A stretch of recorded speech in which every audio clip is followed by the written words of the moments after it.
do we start it, though? Good question. I never know how to start it. Because I always feel awkward. Just dance it out. Dance out. Dance it out. I'm going to put in intro music, so we'll just dance it out. We'll see what royalty-free music. Is it royalty-free? Yeah. Royalty-free music there is on YouTube. Let me get to my page. So, hello. Bonjour. Jesus. Guten Tag. Let's keep going. What's it in Korean? 안녕하세요.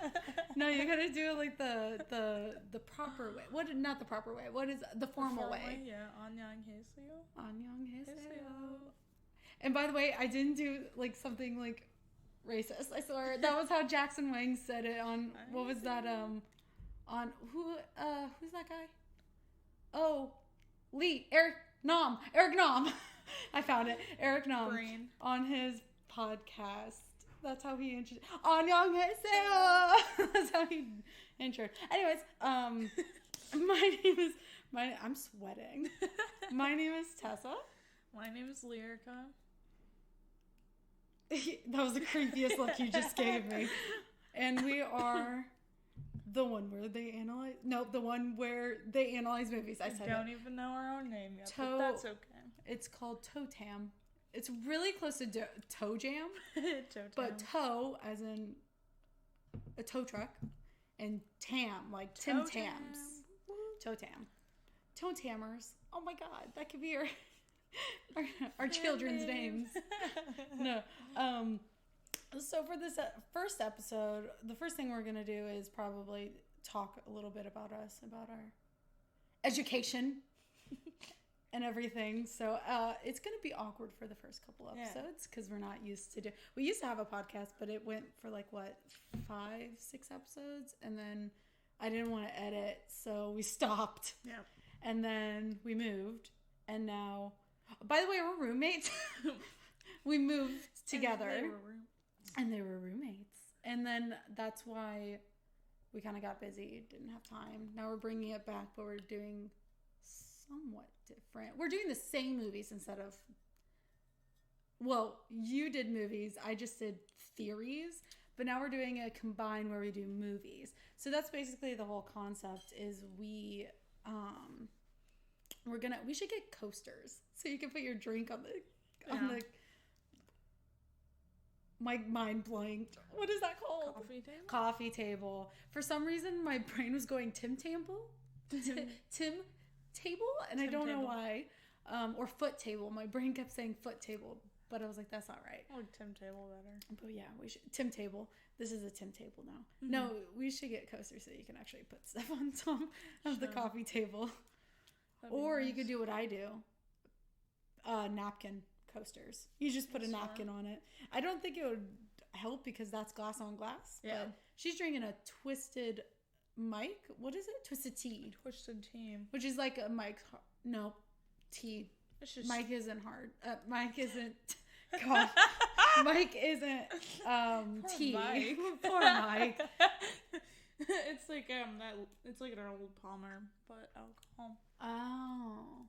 I like Arnold Palmer. I don't know if I like it with alcohol because I barely like it. I know how I said I liked it, but I don't. It's like a mood. Okay. I need to be in the right mood. It's a mood. But anyways, back to the whole thing. Yeah, we're just gonna analyze movies. I'm gonna do the psychology behind the movie. Lyrica, what are you gonna do? I'm gonna do like the kind of themes of the movie, discussing like what the movie is trying to convey. More like, not like story, but like the themes that the movie is trying to show. Anything that a film major or film critic would talk about, that will be what I talk about. The film aspect of it. Like, and also you mentioned that maybe doing like the history behind the movie, or the history behind like the producers, the directors, actors, and stuff like that. Might be something we dwell in. Movie.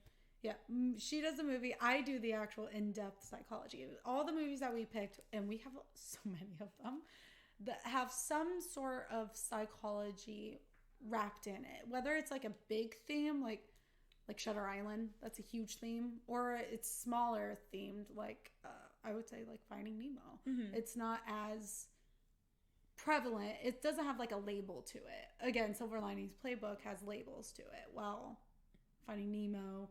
What else did we put on there? We put a variety of different movies on there. Because we have, like, horror. We have kids films. We have thrillers. Even romance movies. Yeah. We have some aspects in there. Twilight. I can't wait till we do Twilight so I can rip into it. I'm gonna keep pushing for the Twilight agenda. We could do that after the second episode. We already have the movie that we watched like months ago. Yeah. Because we were aiming to actually start this in January, but life happened. You got a boyfriend. Mm-hmm. My boyfriend ran out of the country. Just life things. Yeah, so been pretty busy with that. And then also work crazy. So, yeah, a little bit about us. We should have made a list about us. Now we have to think on the fly. Should we do like what they did in like college? Where they're like, okay, say your name. Say one interesting, pronouns and what's one interesting fact about you. I always had to do like, I didn't have really anything interesting. So I'd either pull out the 2 stories that I always had. 1, I went to Germany 3 times because my dad was deployed out there. Or 2, I got my brother's tongue stuck on a cold pool during the wintertime. Classic. Which is not my fault. I'm still, if my mom watches this, Mom, that was not my fault. I told him to stop. And he kept doing it. That's what you get for being I think he was like 6 or 7, being a 6 or 7-year-old who's dumb. It was not my fault. It wasn't my fault. And I still got punished. Like, I get it because I gave him the idea, but also not my fault. That was a whole tangent that I didn't need to go on. But, you know, it's only the first episode, so. Yeah, you get to know me. When I'm nervous, I talk like a crazy person. And my brain goes on a different 10,000 rants. What? Different wavelength. Different wavelength. It goes faster. It goes fast. But, do you want to talk about yourself first, or do you want me to go first so you know what to do? I don't care. Okay, you want to do rock, paper, scissors for it? Sure. Oh, you're going down. Rock, paper, scissors, shoot. Okay, you're going. Alright, so, like I said in the introduction, my name is Lyrica. Solid. What's your horoscope? What's my horoscope? Well, what's your favorite food? What's your biggest pet peeve? I'm just doing college things now. Well, what is there to say about me? You can first talk about, like, the education and why you want to talk about the film aspect. It's true. And what you said, pronouns are good, so. Oh, yeah, pronouns. We can do pronouns. Yeah. That's always a solid no. She, her, hers. That would be me. But it feels so weird to, like, talk to a metaphorical like audience, or just talk to me. That's what I'm doing. I'm not looking. Room, just like I'm not looking at anything except you, because I feel like the most comfortable I am is talking to you. So I feel like I have to look at you. So just introduce yourself to me. Like, pretend like we don't know each other and you're introducing yourself. What would you say is like the most important things about yourself? What are things that you want people to know? Like me, a stranger. Who are you? Lyrica, like the truck. Sorry. Yeah, I solve fibromyalgia. It's whatever. Do you know, actually, sorry, completely off the topic. One of my coworkers, I talk about you a lot. And one of my coworkers literally says every time I say your name, she has such a pretty name. And then I got on one like, oh, is it based off of lyrics? And I was like, yeah, I think so. Her dad was in a band, so I'm guessing. Or the drug. Her mom really liked the drug. One of those 2 things. But it was the dad. Before the drug, okay? Let me tell you. But it was your dad, right? Yeah. We could talk about names too. That'd be fun. Your dad named you after lyrics because he was a band dude. He had a goatee and everything? My dad has a soul patch, not a goatee. Oh, so the baby goatee. Yeah, he's always had a soul patch. Literally since the beginning of time. He does have a soul patch now, still. I've never seen him without it. Always soul patch. I'd never even realized that he has the soul patch still. I guess it's because I just don't look at him whenever he's here, because I feel like he's very uncomfortable sometimes. So I just don't want to make him uncomfortable. So I pretend like he's not there. I just say hi, and then I leave. Yeah, that would be my dad. But no, he didn't name me technically after lyrics. He named me after a band, but not a band that he was in, because he used to be a singer. He was a singer? Mm-hmm. Your dad was a singer? Yeah, a singer in bands. I've seriously thought he was like a bass. Like he played the bass. Bassist? He did singing, and I think he also did bass, but he was mostly a singer. Like, my dad's a really good singer. I actually did not know that. Your dad's a good singer? Mm-hmm. I want him to sing to me. Not serenade me, but like I want him to sing a song. We need to get Rock Band so he can come here and just do the singing. Yeah, honestly. But yeah, so sorry, continue. He named me after a band that was like super obscure, because my dad likes obscure music, and I think their name was like Lycria or something like that, like something that sounds even weirder than what my name ended up being. But my dad's dyslexic, so he just misspelled the name completely, and they like saw it on a piece of paper, like, yeah, that sounds good. That's her name. Beautiful. So technically music, but also technically my dad's dyslexia.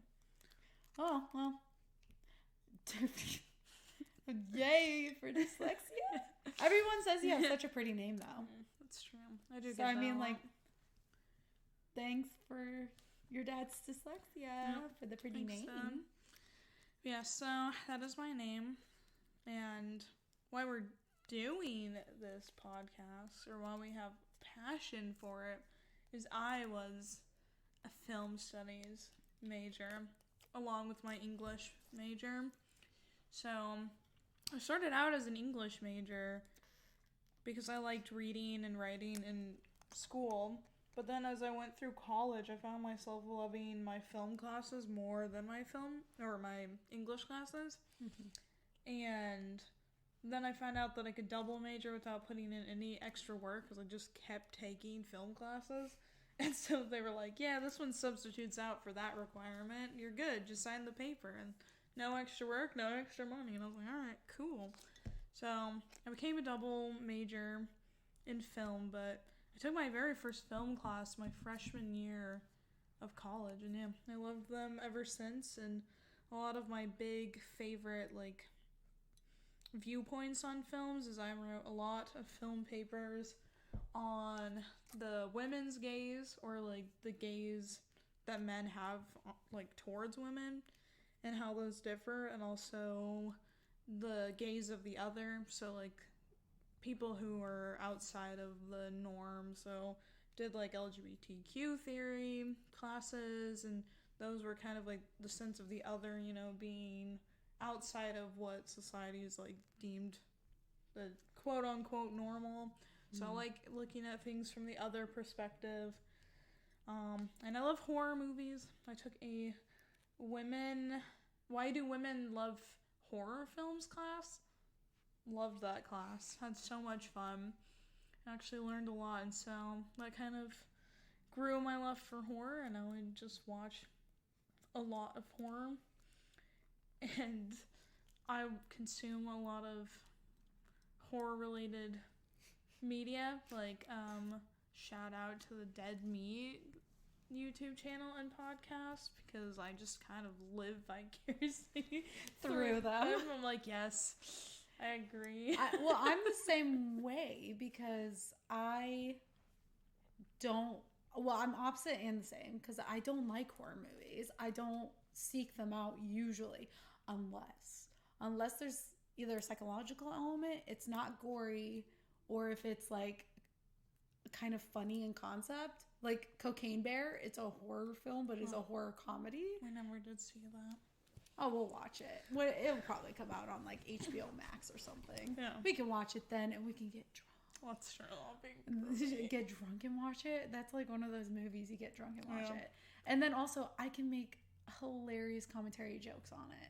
That'd be great. At home, because I can't do that in the movie theater. That's true. So that's why I prefer watching movies at home. In my head, I will say things, but also I'll say it under my breath. So people don't hear me, but, or if you're with me, I'll lean over and whisper it to you. And you're like, I'm trying to watch the movie. And I'm like, but I'm so funny. I got jokes for days. But I'm the opposite. I don't like horror movies, but I love the Dead Meat YouTube channel. I don't listen to their podcast, which I'm wanting to, but I always start podcasts and then never finish it. But because you like to watch them in order. Yes, I'm a big order fan. I just watch whichever ones I like. Yeah, that makes my organization go crazy. Like, it needs to be in order. But yeah, like I'll start like podcasts and never finish them, and it's just because I'm like, I don't want to listen to that, and then I forget about it and never come back. But I like watching the Dead Meat YouTube channel and their videos because I can live vicariously and I understand the concepts. I know what's going on. I know like the whole plot and everything. But I don't see the gory parts because they can't allow that on YouTube unless it's sponsored. But like most of the time, he's pretty PG about it. And the ones that are like show gore, I watched so many times I'm used to it now, so I could probably watch the movie and be fine. But I don't know. Me and horror movies do not agree. I don't know why. I think it's because a lot of horror movies nowadays are more, well, not nowadays, but back then in like Saw era, it was all like very gory. Oh, yeah. Very go for the stuff that makes people squeamish. Torture porn time. Yeah, like for me, neck, eyes, anything with like in between, like fingers or toes or the Achilles heel. Like if anything happens with those two things, I'm turning off the TV and I'm bleaching my eyes. I can't. Like that stuff makes me, or teeth too. Teeth are a big thing. Like I can watch somebody's ear get ripped off, their arm get ripped off. Dislocation. Like if somebody breaks their arm. Yeah. The only thing I can take is The Descent, which, spoiler, well, it's not really a spoiler. The Descent, where the chick falls and breaks her leg. Like 2000 as well. Well, like, still, some people want to watch it. I never watched it, so if I got a spoiler, that would have sucked, because that was a good-ass movie. I didn't write that down for horror. Dang it. That was a good movie. Dang it. That's one of my favorite movies, I will say. Actually, I'm going to write that down right now as an honorary. But, yeah, I can knock this one out, because I don't care. What just read a throwaway one. Yeah, because that's a really good movie.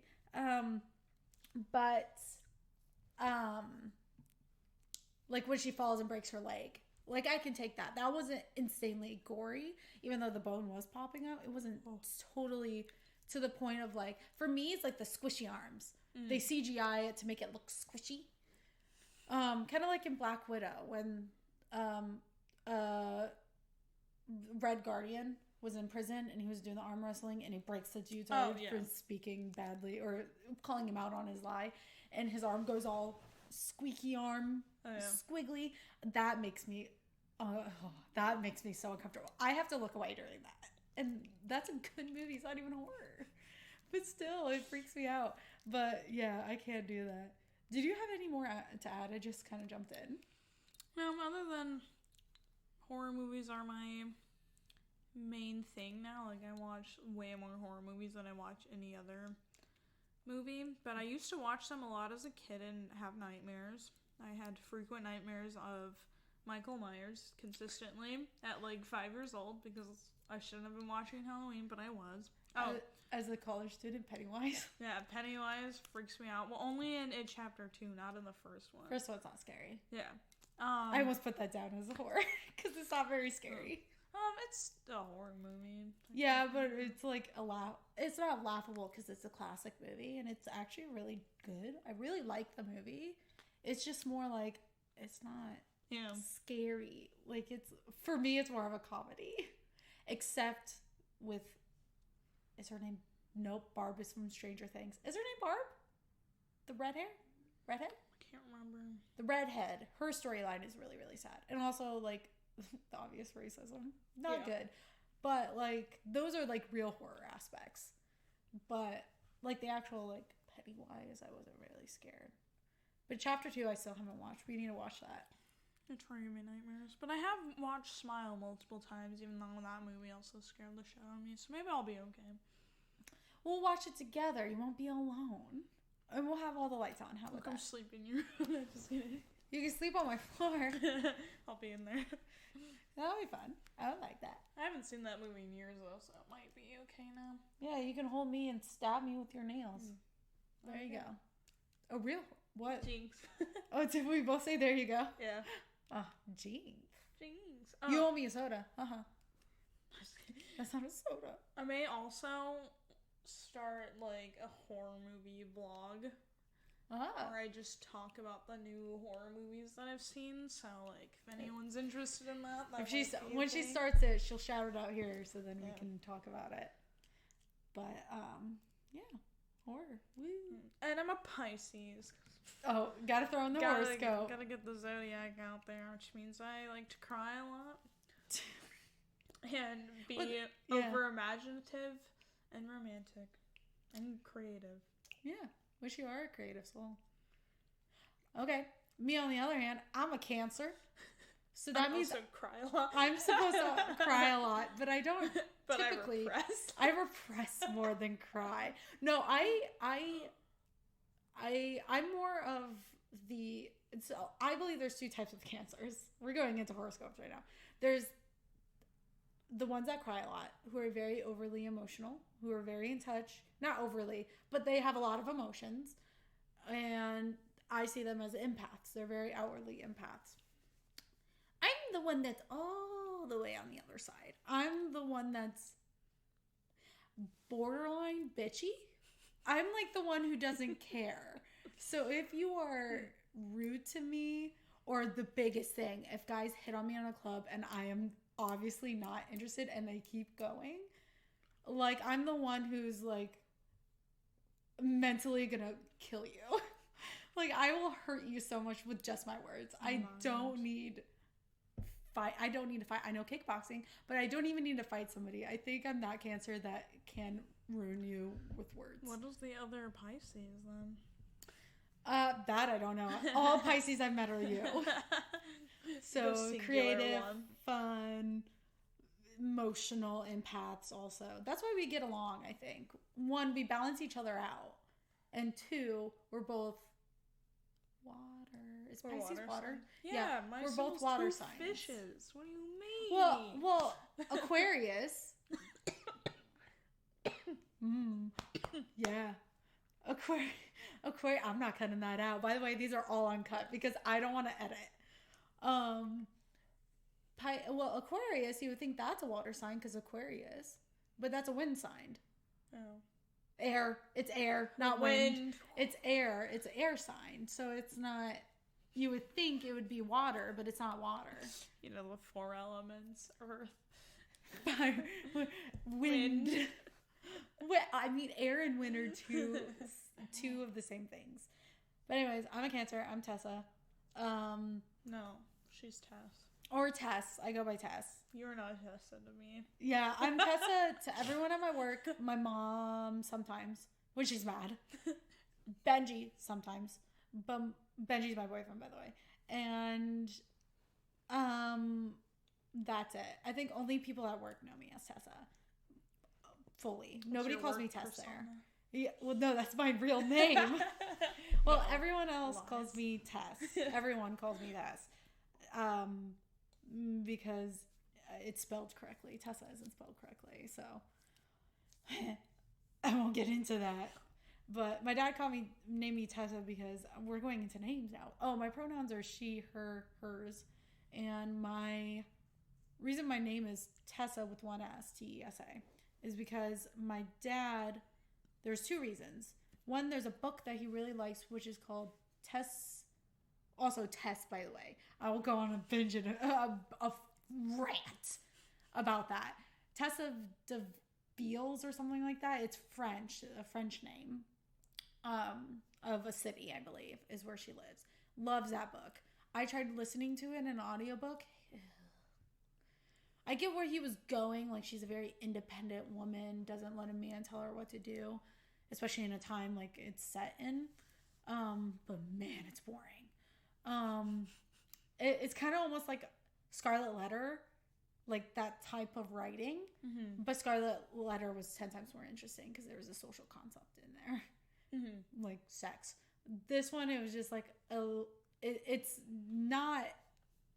It didn't age well, is what I'm saying, because like I still think Scarlet Letter is still relevant, like how people look at women who have sex.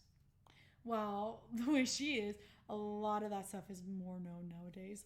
Don't look at your phone. Oh, it was I'm kidding. It was a weird notification, so I was like, what is going on? But so that's one, and the other one is in Latin or Greek. I don't know which one. I think it's Latin. It means autumn harvest, which is ironic because I was born in the summertime. Which is funny because Tessa with 2 S's is summer harvest. Literally missed the mark, dude. He literally was like, it's the autumn harvest. I don't know why. I was born in the summertime. That's funny. Maybe because I was conceived in the autumn time. Like it's funny. Summer into autumn, I guess. Yeah, it would have been end of summer into autumn. But like that's just so stupid.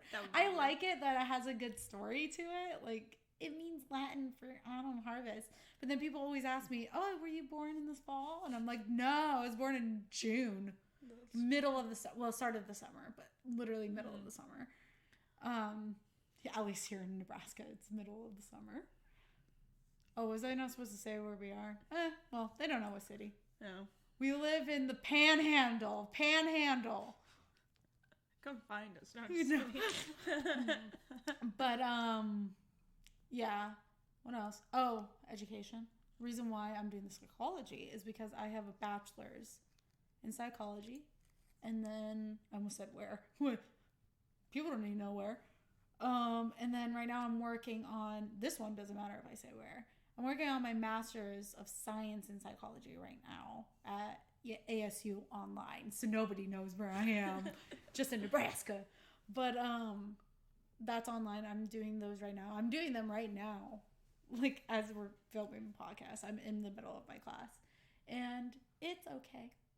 I'm in developmental psychology right now, which it deals with children and old people. I was gonna say, you don't want to talk about how children develop and grow and learn. No, especially because a lot of developmental. Luckily, we are talking about integrated, but like a lot of like the early developmental theories are one or the other. It's either biology or it's environmental, and it pisses me off because it's both. It's both. So nowadays, more modern theories, and when I say modern, it's like, I don't know, like 60s till now. It's more integrated now. I might be wrong. It might be also like up to 30s. I'll say the 20th century is more modern and it's more integrated, where they do more integrated biology and environmental, which I agree and I like learning more. And we're starting to go into those ones, so it's starting to get a little bit more interesting. And I'm learning about theories that I've never heard of. So it stinks. Still, I don't like talking about children. Why are you scratching your roof? It's itchy. Oh, you don't want to do what I do? What? Hold on, I don't want to blow out the mic. That doesn't... Yeah, it scratches the back of your throat. Well, no, Oh, it's the roof of your throat? Oh, my mouth. Oh, throat. I meant mouth. Yeah, it's a roof, like, up here. Why is it itchy? I don't know. You're dying. Okay, now it looks like you're deep-throating your finger. Sorry. It's really you're scratching it with your knuckle. Oh, good hair. Oh, it's not itchy, it's like tickly. Oh. Yeah. Very strange. Huh. Maybe you're allergic. Probably. Probably. Wait, why? Mm-hmm. Are you allergic to tea? No. Allergic to lemonade? Could be allergic to anything at this point. Vodka. Is it vodka? It's a malt beverage, which I never understood what that means. Malt means it's like kind of like a beer. Yeah. Beer has malt, I guess. Hey, no carbonation in this. Because it's tea. And lemonade. And non-carbonated alcohol. Speaking of alcoholic beverages, there is this new one called Mom Water. That sounds like something I would drink. I'm a mom. Literally seltzer, like water, but no carbonation. So it's just like water. It's like LaCroix, but not like a sparkling water at all. It's just like... It's still. Yeah, it's like... Lyrica, that's just water. It's water. It's flavored water. It's flavored water plus alcohol. It's wild. Ew. So it's watered down alcohol with some flavor in it? Yeah, it's called mom water. It tastes like a LaCroix does without the carbonation. Ew. Yeah. Flavored water is good. Flavored still water, good. The only carbonation, like a seltzer, it's not really seltzer. It's carbonated, but not seltzer. Because I feel like seltzer is like just a lot of carbonation. And then there's carbonated like a soda. And then there's still. While I hate most seltzers, I do like White Claws. But I feel like those are more carbonated than seltzer. They say it's seltzer, but I think that's more carbonated because it's not like a LaCroix. A LaCroix hurts me. When I was in Germany, we had this neighbor who in Germany, you really drink sparkling water. You don't drink still. Soda. So when I went over and he asked if I wanted a water, I was like, yeah, I'll have a water. It was carbonated water. I didn't know that. I took a sip and I spat it out because I was like, ew. It tastes like it tastes like water mixed with carbonated acid. Water spicy? Literally, I call carbonated or not carbonated, seltzer or sparkling water. I call it spicy water because it makes you go. Those are like the ones though that are not like sweetened at all because there's sparkling waters that have some like sugar in them. Yeah, so I was gonna say like Hy-Vee's sparkling flavored waters. Super good because it doesn't hurt. Yeah. It's not as spicy as like LaCroix or like Fresca. Those two things, I see those as carbonated because they feel like a soda but taste like flavored water, obviously. But yeah, hate it. Why were we talking about? Oh, because of your drink. Yeah, we're going to go on tangents a lot, and because we're not editing this. These are just going to be super long. We're going to try and keep them under 2 hours. Yeah, so be prepared for the roller coaster that is. Yeah, I used to edit, so I used to have a podcast before our podcast. Yeah, the pre-podcast. And the reason why I stopped that one was because I had to do all the editing. I was a college student also. I had to do all the editing myself, and my brain could not, listen to me talk for, like, I would record for, 2 to 3 hours. And it wasn't, a fun, conversation. It was, like how YouTubers have a conversation with the camera. It was literally me sounding like a teacher. Like, I was recording, my lectures. It was a little bit teacher-esque. I listened to them, though. It was interesting. Yeah, it was interesting, but I was so uncomfortable. I didn't know how to do it. So listening to that voice for 3 hours, editing it, just tired me out. I hated my voice, and then I didn't want to edit because it was so time consuming. It took me 5 hours to edit one episode.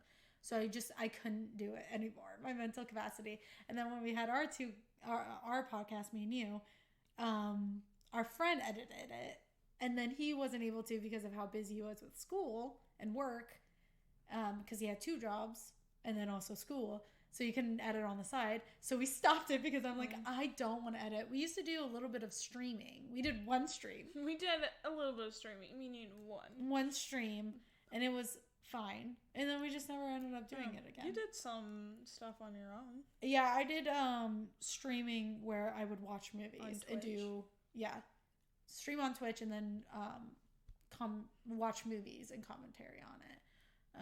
Was not very popular, but that's okay. I had fun, and I got drunk in one of them, which was a lot of fun. I don't remember what movie I was watching. I tried to watch one while drunk, and I couldn't even figure out how to get that thing open. I was like, where am I going? And then now they have an add-on where you can show the movie and everything. So you just had to add on proxy and everything. It was a whole thing, but or you could stream it from Twitch, and they had partnerships with Amazon Prime, so you could stream Amazon Prime and have no repercussions on it, and it was totally fine because it was a partnership.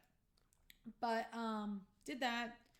After that drunk one, I don't think I ever did another one because literally 5 minutes after I ended the stream, I went to go throw up because I was drinking at a party, And then came home, drank more because I didn't finish my drinks, drank more, and then ended up throwing up because I drank way too much in like a span of like an hour. So, this is your PSA. Don't drink 2 beatboxes in an hour. Don't do it. It's not fun. Also, beatboxes do not taste good. I will fight you on this. Yeah, I can also vouch for that because that's what I had for the wig party. Oh, yeah, you drank 2 of those. You drank yours, and then I drank like a fourth of mine, and I hated it, so I gave it to you, and that was done in 20 minutes. You drank that whole thing in 20 minutes. And that percentage is what? 11%. 11%, which doesn't sound like a lot, but I've drank soju, flavored soju, that was what, 25, 24? A whole bottle. And that took me like 2 hours to drink. Because and I still was tipsy at the end of it, borderline drunk. And I was at home, so I was safe. But our cat is being very cute right now. We have 2 cats. That's a fun fact about us. Oh, yes. We have 2 cats. Well, I have one. We share one, and then one of them is yours, and I'm the stepmom. Is Ella? That's the cat she adopted back in college. Adopted Ella. 2019 adopted her, and then in 2020 we got Goyani for free. Yep, May 2020. She's such and a then, sweetie. And she was a kitten. Ella was a full-grown cat. Goyani was a kitten, so we had to learn how to... We didn't learn. We just stumbled along, like, parenting, trying to figure out how to take care of a kitten. Well, that's a fun fact, is the last time we did the podcast, they were still separated. Oh, that's true. They were just screaming the entire time. Yep. And now they're coexisting with air quotes. Yeah, they're coexisting. They're okay with each other until Goyani goes up to Ella. Goyani, by the way, is Korean for cat. So our cat is named Cat, which I really like. And I really want a dog and name him Gay. Because that's what Korean... That's Korean for dog. Gay. Have you seen Gay around here? Gay. Goyani. Break it up. But, yeah. And then what's funny is in December... me and Lyrica are moving in with my boyfriend and his roommate, and they have 2 boy cats. Double the cats. So we're gonna have 4 cats in one house, and we think Goyani will be fine. We think she'll be okay. She just needs to get used. I think her and Drax will be really close. But Ella's gonna die. So we're gonna have to start amalgamating them. Better than we did when... Goyani. You shoved Goyani in Ella's face right when she was a baby. Yeah. And so that's why they're kind of iffy. But with Ella and Goyani, I think because we're moving in December, I think what we're going to start do is the towel thing. Put down a towel, put all their senses on that, take it over, switch towels, so then they get the towel with the boy cats. And so they get used to their smell and everything. And then probably start that probably August. Really start getting them used to it for like a month or 2, and then bringing them over so then they can like smell each other through the door and everything for like 3 months so they can get used to each other. She's like a newborn baby. I just look at her and I'm like, oh, she's so cute. She's such a cute baby. The way she just is laying her head on the couch like it's a pillow. Yeah, she often, like, if there's a pillow on the couch, she'll lay her like head on the pillow like a human. I love her. Ella's cool too. Ella's cool. Ella's cool when you're gone for long periods of time. She's cooler than me. Yeah. Well, Ella doesn't like me. Well, she's okay with me. She coexists with me like Goyani. But when Lyrica's gone for like hours, or like even when you're not home from work and you're doing overtime, like today, she'll be sweet. Well, she'll scream. But if I'm out here, she'll come up. She'll let me pet her for a long time. She'll get on my lap. She's really sweet. Until she's like, okay, I'm done with this. No, she'll spend an hour screaming. She's like throwing a tantrum. When you were away last weekend, literally for an hour, she was sitting at the front door screaming, and I had to pull out the water bottle because I was like, you are screaming for 30 minutes now. Stop screaming. She'll be home tomorrow. She says she loves her mom. She's very attached to you. Yeah. And it's almost borderline unhealthy. Yeah. But that's because you're her person. And we also were the only two when I lived by myself. Mm-hmm. And we went through not quarantine, but the lockdown together, so we spent a lot of time, just me. Yeah, not me. Rude. We moved in during quarantine. Yeah. The end of quarantine. And yeah. But like the further... Well, no, we got Goyani in 2020. That was when quarantine started. So we moved in together. Yeah. But I had a few months on my own because lockdown happened in March. Like March 15th or something like that. One whole month. Like March and the... Yeah, but we didn't get Goyani right away when I moved in. And we got her like May 17th, I think. Yeah. And then I moved in, I guess early May. I moved in. Yeah. Oh, so 2 months. We got her like within a week of moving in. No, it was 2. Oh, yeah, because it was after graduation. I graduated May 5th.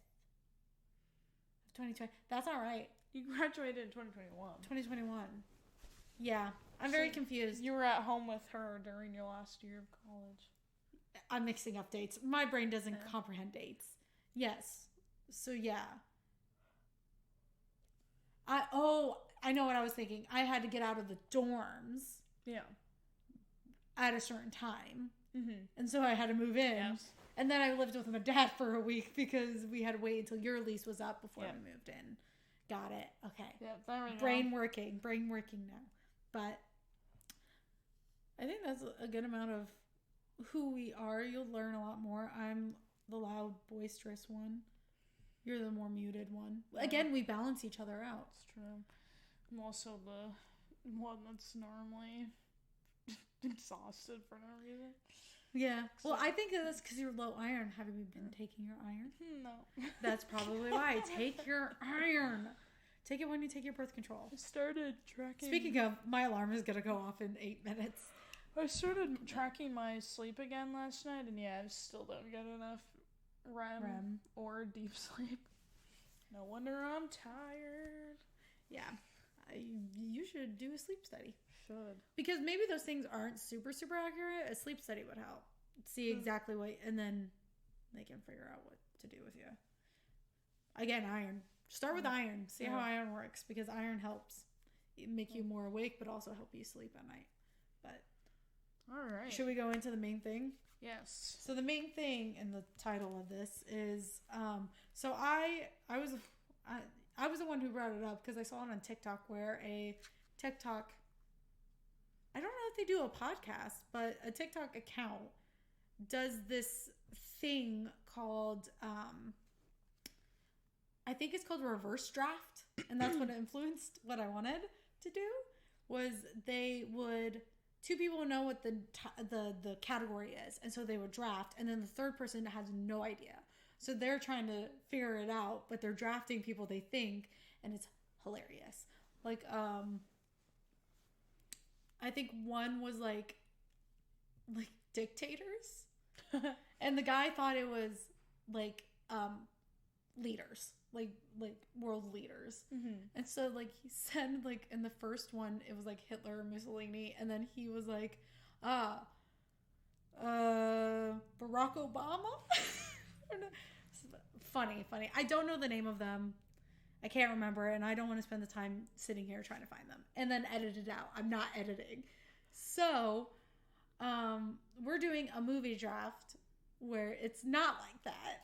We know the category, but we're doing like a draft like basketball. I think just draft. I know for sure football does. Yeah. Where they do a football draft and the teams pick out their players. Fantasy football league too. Yeah. But it's movies. But it's also real things. Yeah. Where you, like, make brackets. Yeah. No. Well, like... It's a draft. A bracket means one of them is going to win. And then they move on.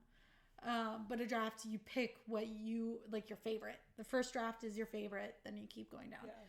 And then... Actually, I think another TikTok account does this. Where they do drafts like this with categories. Because I remember seeing something like that.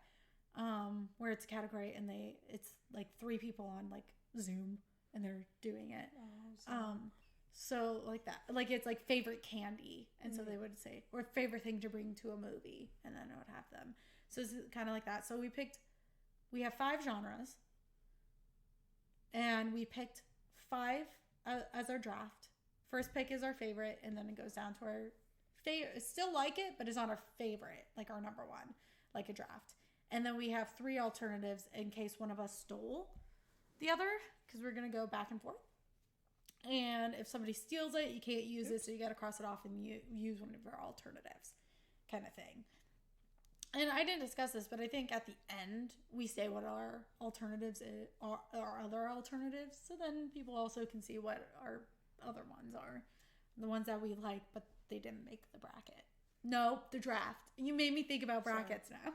But our categories are anything docu-related, so like documentaries, docu-series, biopics. That is the word that I was trying to figure out. So like Bohemian Rhapsody, where it's like it's not a documentary, but it's a life story about someone.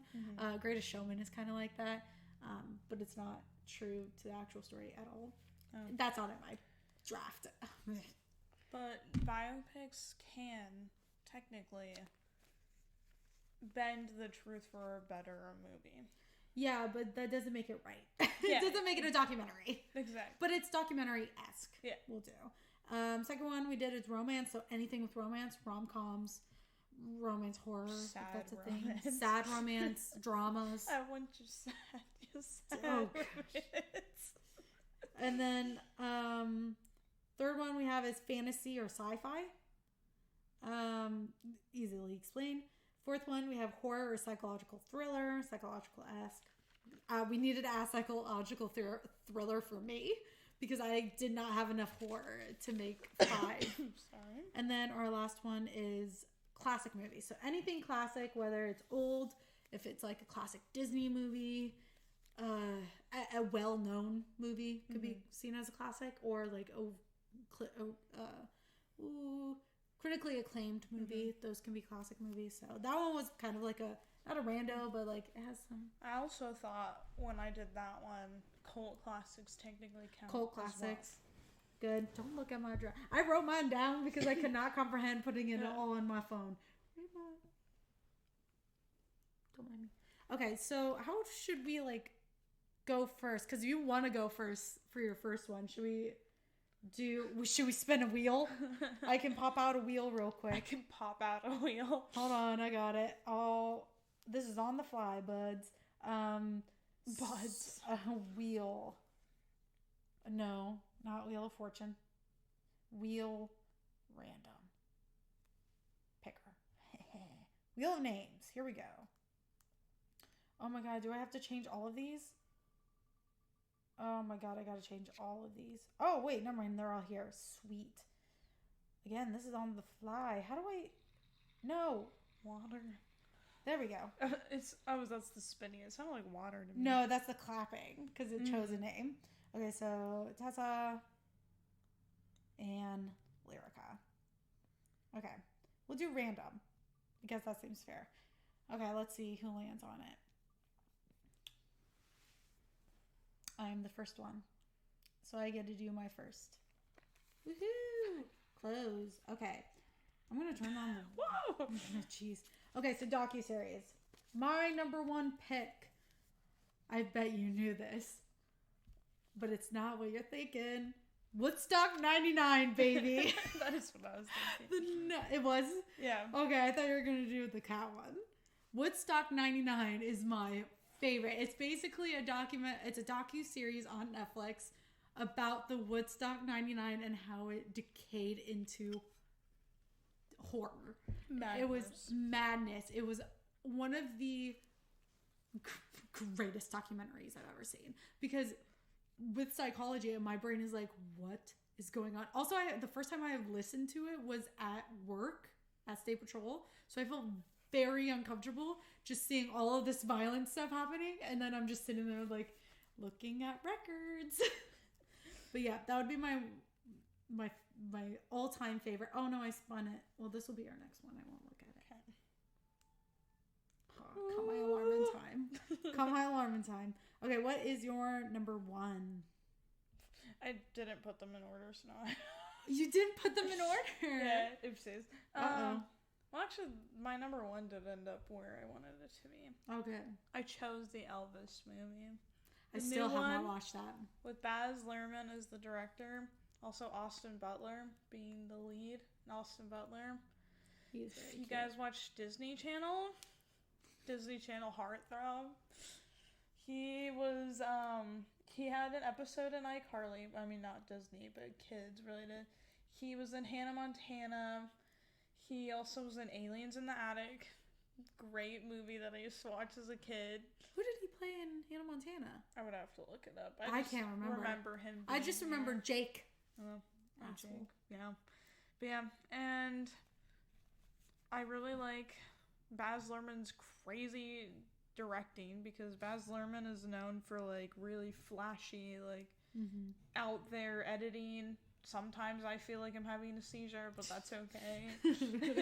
It's so much different than like what you'd see in a standard like biopic, like his editing. So like those two. Also Tom Hanks is in it. Can't go wrong with Tom Hanks. And I liked to be able to get to know more about Elvis because even though I know he did some shitty things, that was my grandma's favorite artist of all time. And it was not our time, too. We didn't grow up. We grew up with the aftermath. Yeah. But we didn't grow up with him in culture. So it's interesting to learn his legacy and be like, this is what my grandma, like, grew up knowing him as. And it's really cool. And Austin Butler did an amazing job. He should have won an Oscar. Oh, that's big. I just now realized none of my documentary movies are movies. They're all TV shows or docuseries, except one, which is an alternative. Which I don't think we're gonna get a lot of alternatives. My knee is hurting. I need to reposition. But I think horror we might, because almost all the horror movies I've seen have been with you. So they might be. Except you've been watching a lot of recent horror movies that might be adding. I think I know your number one already. But number two for me is Scientology in the Aftermath. Leah Remini. That TV show, it's technically a TV show, but it's a documentary. That TV show. What, Tom Cruise?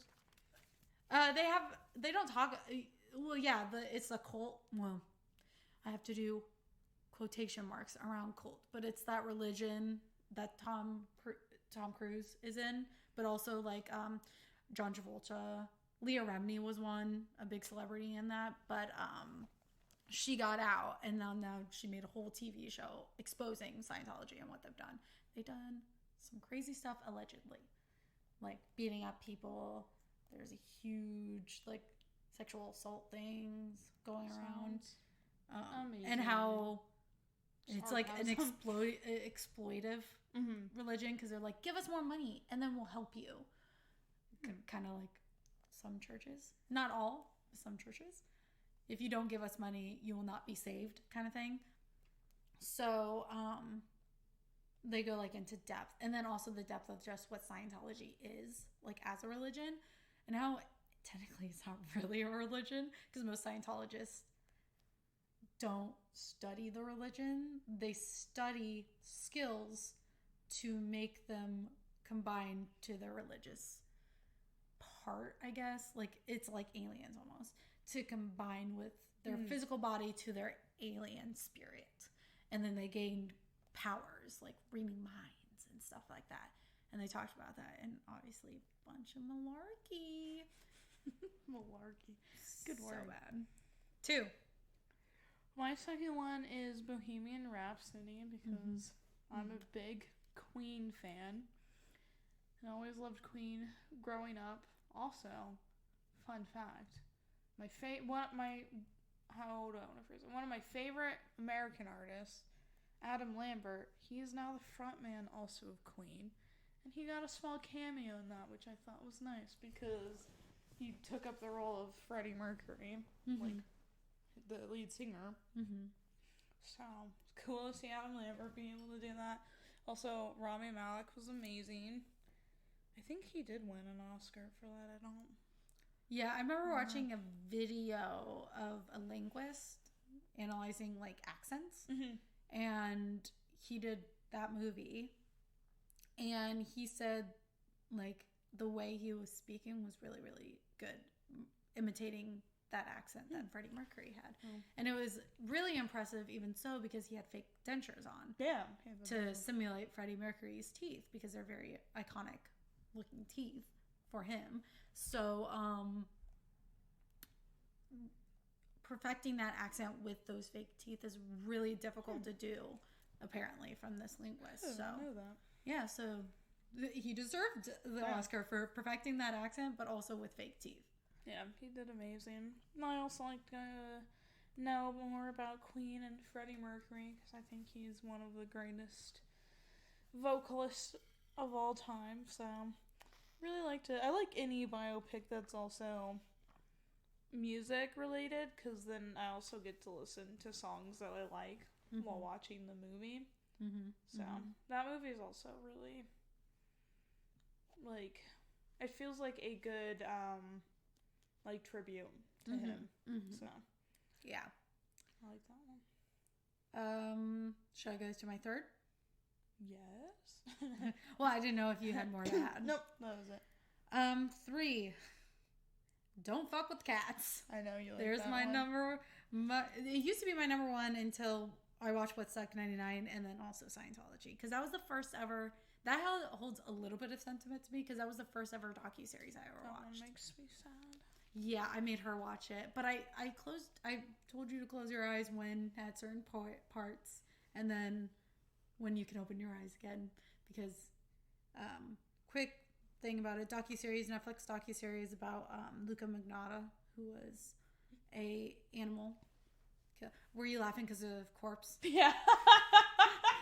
I literally thought, like, that's where my brain goes now. Yeah. If you know the YouTuber Corpse, he made a song and he referenced Luca Magnotta in there. And so, she say I kill a cat like Luca Magnotta. Yep. Like that. And so, yeah, so he was a cat murderer. Cat so sad. Murderer for like 3 cats and then made videos and then posted them.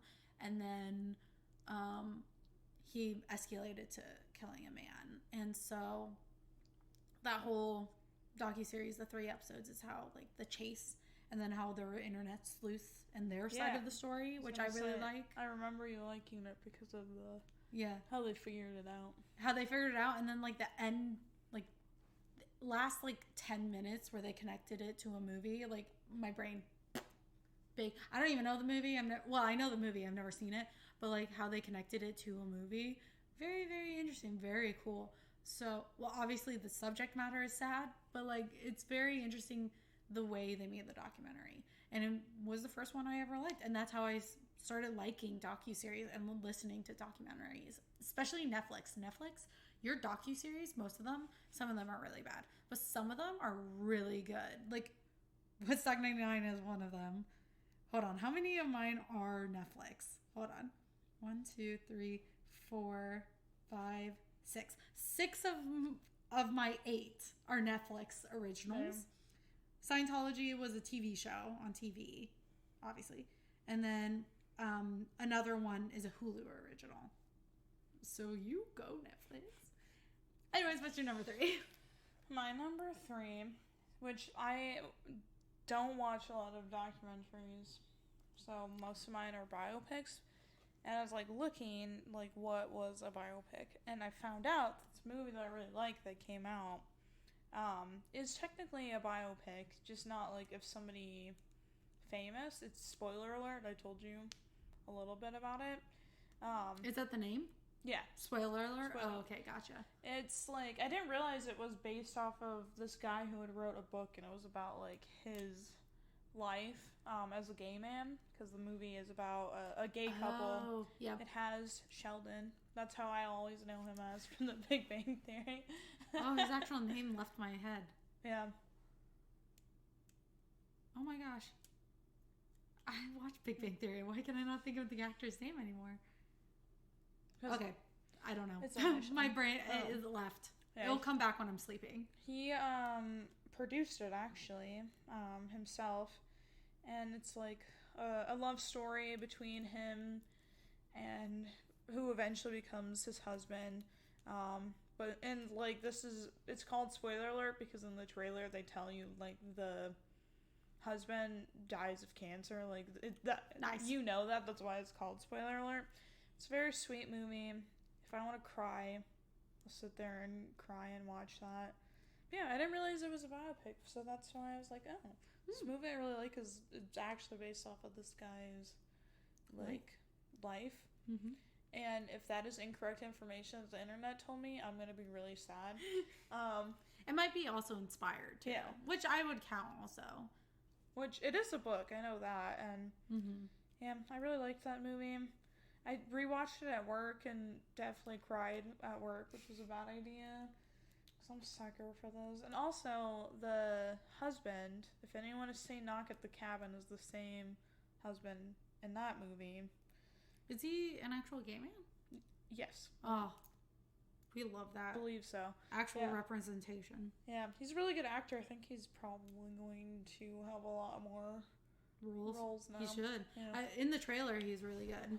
He's the one who it doesn't want to believe that's who he is in the Knock at the Cabin trailer. But both of them were really good actors, so I didn't know which one was which. But both of them were really in the trailer. Didn't see the movie. I'll watch it someday. Maybe one day. Is there any psychological stuff in there? Should I add that to our list? There is, actually. I'll add that to our list. I think that one would be really good to talk about. Cause I've heard such polarizing things. I've heard it's a really good movie, and I heard people say it's a waste of time. Yeah, is the consensus. There's no middle ground. It's those two. I really like that movie. I just rewatched it last week, and I still like it. Also, Dave Bautista's in it. This is not like... Who's Drax? Yeah. And Guardian of the Galaxy. And also is a wrestler. I really liked. But, yeah, spoiler alert, it's a really good movie. It's a gay romance that, like, their gayness is a factor into the movie, but it's not, like, the entire thing. It's just their love story. It's very sweet. They're a very cute couple. Very sad when he dies.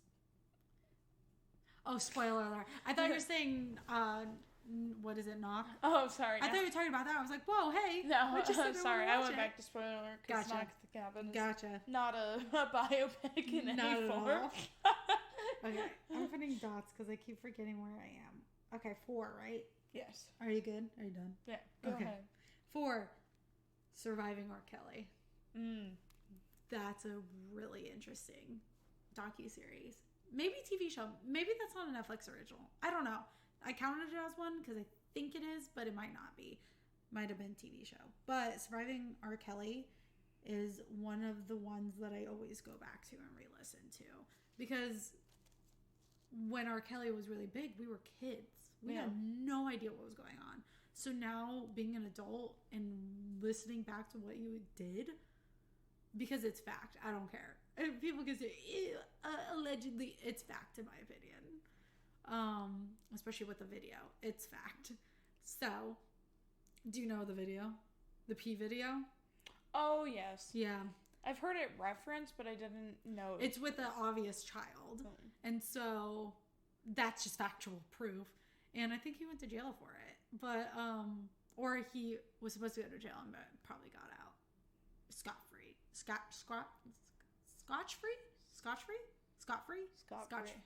I don't know. He got off, basically. Most likely. And so, really interesting. It gives a great platform to victims and lets them speak. So, I like it. I don't like I like the context because it's victims speaking out. But obviously, like, having so many women come out and have all that's a disgrace. But it's good that they got a platform. Yeah. Done. Go. Done. 4. My 4th one is a documentary. Is it Woodstock 99? No, it's not. It's the MH370 one about the... I hated that one. Malaysia. I found that one so fascinating because I like the idea of... Well, not like the idea, but I'm fascinated by, like, unsolved mysteries that aren't, like... like, normal things. Like, I just love, like, things that seem weird, and there's, like, conspiracy? Yeah. Theories? Which, like, I'm not a conspiracy theorist, but some people now are really, like, making me think. Especially... Making good cases. Yeah, making good cases. Especially, because in that documentary, it's about the Malaysia airline that went missing. Mm-hmm. And a woman was saying she was doing, like, radar, like, picture searching, and she thought she saw wreckage, and no one ever thought to look, and then they found wreckage at a different area, completely the opposite direction of where she saw it. Mm-hmm. And I was like, suspicious. I just find those things interesting because you will never probably know the truth of what happened, like, especially if it is, like, some of the cases that, like, that people are talking about, like, if it was government related, we're never gonna know that, like, that's not gonna be released to us. Yeah. It did make some good cases about the government. Yeah, the pilot, though, they, like... I think that's why I really didn't like it, because they put... It was... Of course, they had defenses for the pilot, but there was a lot of, like, finger-pointing at the pilot. Yeah. So much blame or finger-pointing. They settled on it, though, like, they were like... He wasn't involved. Yeah, it wasn't. Yeah. Which I liked, thank you. But also, it was a lot, because there was that one guy who was like, no, it was the pilot. Yeah. That one guy was going off on him. I'm like, dude, they ruled him as innocent. Yeah. Back off. My biggest thing was, it actually had nothing to do with the context of the documentary. It was the, so when I was watching it, I was, diamond painting. Yeah. As a way to, like, just to listen to something while I do my diamond painting. And while I was doing it, they had that one guy, I don't remember what country he was from, but one of the guys who was talking, but he was speaking in a different language, and I felt bad because I couldn't look up and read what he was saying. So for, like, and he would talk for like 20 minutes, so I would get snippets, but I didn't know the context of what he was saying. So I would have to I bet I would like it if I rewatch it and actually pay attention then to what he was saying, because he was probably saying some really important stuff. I know he was talking about someone he's in relations with, whether it's family or wife, girlfriend, I don't know. Somebody passed away, mom, I don't know. I could not catch up on what he was saying because I was paying attention to two different things. So that big segment, and he would talk for 20 minutes, and I wouldn't be able to figure out. So that hindered my listening experience, because a lot of people listen to documentaries as a way to do something else. Like, I do it while I'm working because I'm not staring at my phone. That's why I can't listen to, because there's really, like, a lot of documentaries I want to watch. Like Raincoat Killer, I really want to watch, but it's a Korean documentary, so it's all in Korean. I think they do have an audio where you could switch it to English, but personally, the translated version, the dubbed version is like so much worse. So Squid Game, horrible. So it's not enjoyable to listen. You want to listen to its actual, like, written language or spoken language. So I have to listen to that when I have nothing to do. Yeah. So, and that's been hard because I've been doing a lot of things.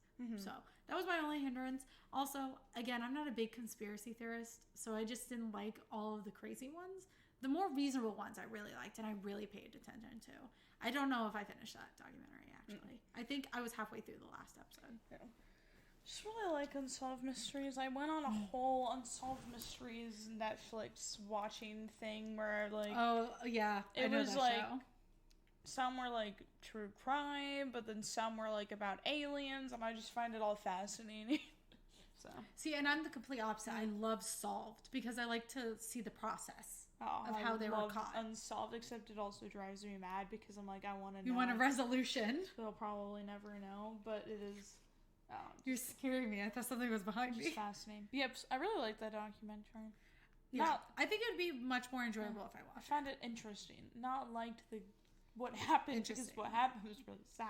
But. Interesting is the best way to look at it. That's what I had to change a lot of, like, my true crime talk Because I would say, I really like it. And my mom's like, and I'm like, I find it very interesting. She's like, there you go. Yeah. Very mind-boggling. Number 5?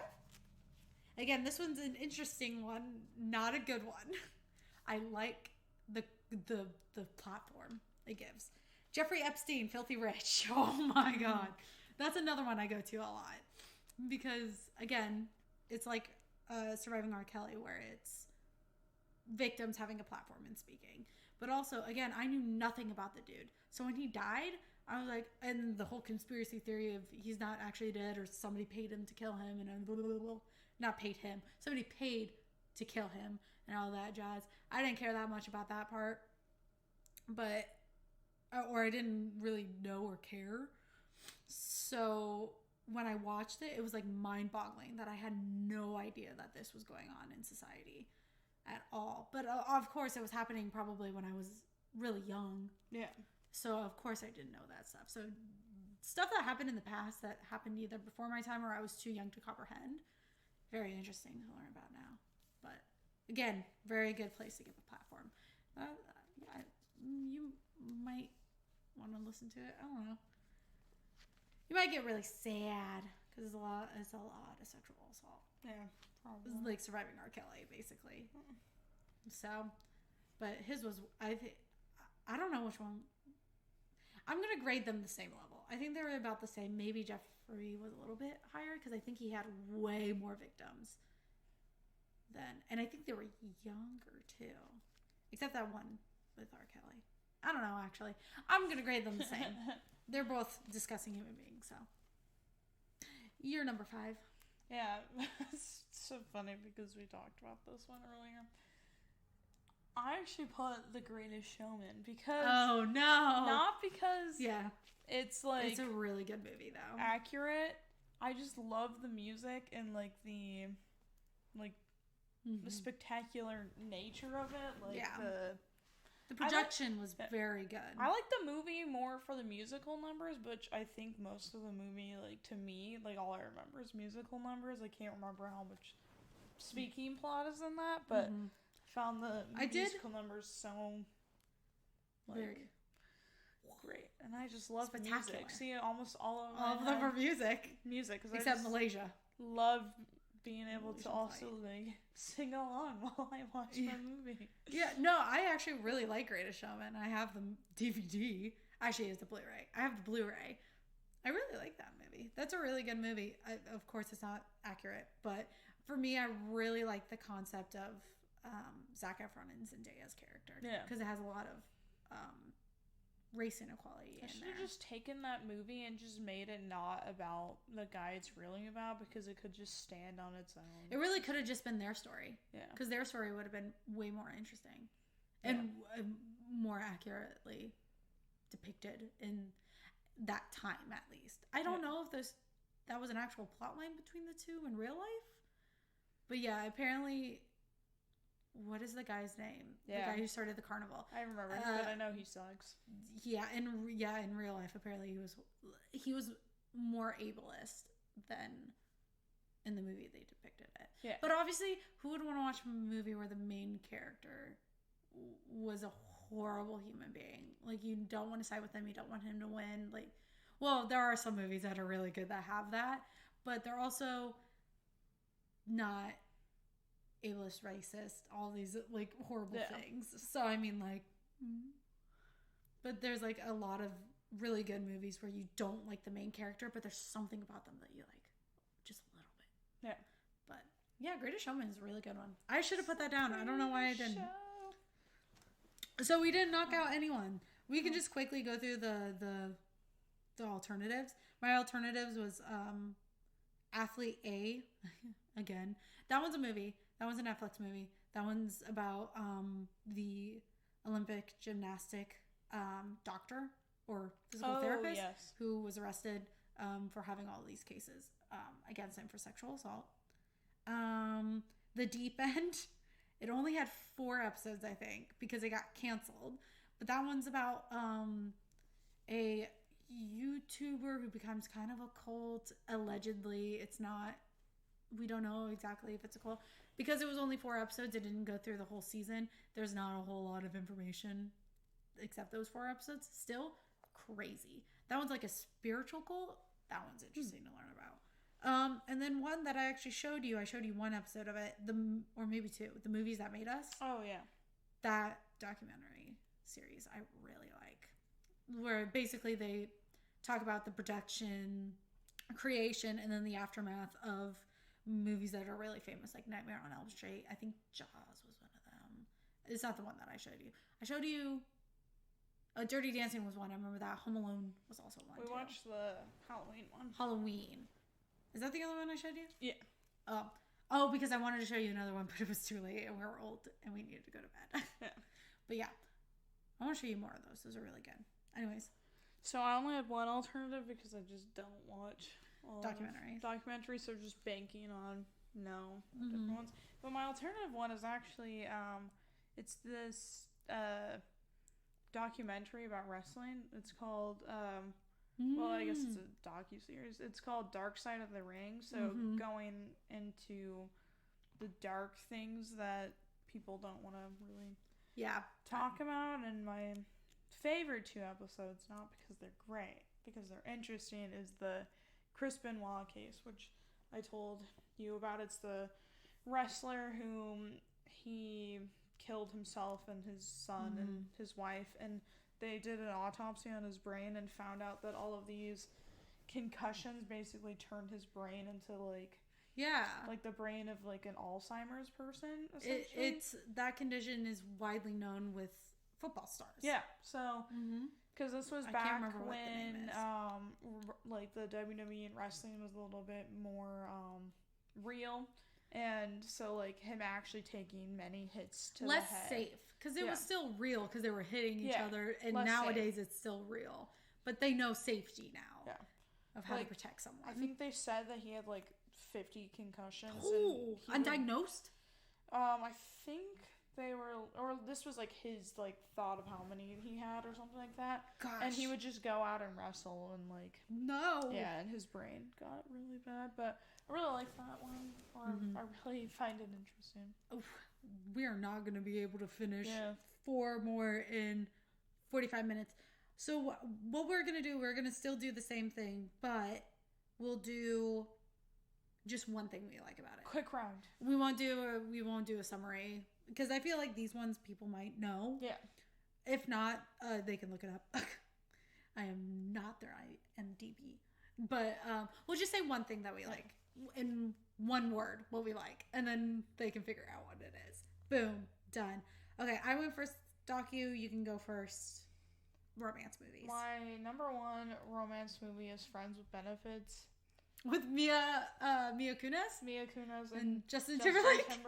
I remember you really liked that movie. Yeah, I like that one because it's like a rom-com that's a little bit raunchy, but I like how it's them being friends and like them saying like they're gonna be friends with benefits and how it evolves into them actually having feelings, but it also has a bit more depth going on as well with like Justin Timberlake's character, like his relationship with his father, and so I like how this is not one word. Romance plus depth plus Mila Kunis and Justin Timberlake. There you go. Love them. All we needed. Okay, my number 1, Princess Bride. Princess Bride. Classic romance movie. That's all I have to say. Very cute. I love it. I think everyone knows that one. I will just say this one thing. Wesley, 1, cute name. I want to name my kid Wesley. But 2, he's very attractive. I don't know. So, he's only attractive with the mask on, though. No, well, he's attractive without the mask, but I really like him with the mask. And the outfit, he's a sexy pirate man, in my opinion. Anyways, continue. My number 2 is The Fault in Our Stars. I almost wrote that down, but I didn't because I knew you liked it. It's just my go-to movie when I want cute romance, but also want to bawl my eyes out. If I just want to be sad, that's my go-to. Good sad movie. Yeah. Yeah, and it's cute, but it's also... kind of weird. Yeah, it's very... just because of the actors. Yeah, the actors make it funny. Because she In Divergent, that's her brother. Yeah. And then they have a movie as a romance interest. And then in Divergent, Miles Teller is her, like, frenemy. Yeah. And then they date in Spectacular Now. So, I almost wrote Spectacular Now, too. Yeah. And also, just a lot of parts of that movie, like, really hit for me. Like, being romantic, but not, like, cliche. Mm-hmm. Yeah, it's not like a cliche romance. Yeah. For me, it's like, because they're kids, right? They're high school kids. Oh, they're, like, right out of high school. Like, he's 18. So roughly. She's 18, I think. It's like a fresh, like, you're not in high school, so it's not puppy love anymore. It's like a fresh, realistic romance in adult relationships. Mm-hmm. It's realistic, I think. Mm-hmm. That's what, it's a realistic romance. My number 2, not a surprise to you, La La Land. I love La La Land, not only for the music is fantastic, but also Emma Stone and Ryan Reynolds. Beautiful combination. Great dancing. Ryan Reynolds, Ryan Gosling. Gosling, not Reynolds. I was like, I want to see Ryan Reynolds. Sorry, I always mix the two up because the same first name, Ryan Gosling. Classic romance actor. So, not Ryan Reynolds, though. I know. If he was in that, oh my god, game over. But Ryan Gosling, classic romance actor, very good. Good dancing, good singing, good acting. My biggest thing is, for me, is the, not even just the romance, because the romance is cute, but it ends in a very realistic way. And a lot of people got pissed off at the ending. I was at first, when I rewatched it, I really liked it because it's very realistic and it shows that your first love isn't always your, like, only love. Mm-hmm. You have another love and you move on. Except Ryan Gosling's character. He put his love into his, spoiler. He put his love into, oh wait, this is all spoilers. Whoops. He put his love into his, bar. Yeah. So, okay, go. Oh yeah, you didn't order yours. Never mind. I was like, what number are we on though? 3. 3? Mm-hmm. I chose Grease because I grew up watching Grease. I think I watched it when I was like 10 because my mom was like, you have to watch this. Like, this is for my, like, teenage, like, middle school years. Mm-hmm. And again, musical. I love the songs in Grease. I just watched it last week as well. Mm-hmm. And I just like it. I like the idea. It's a classic romance movie. Very classic. Very, definitely a lot different than nowadays. Yeah.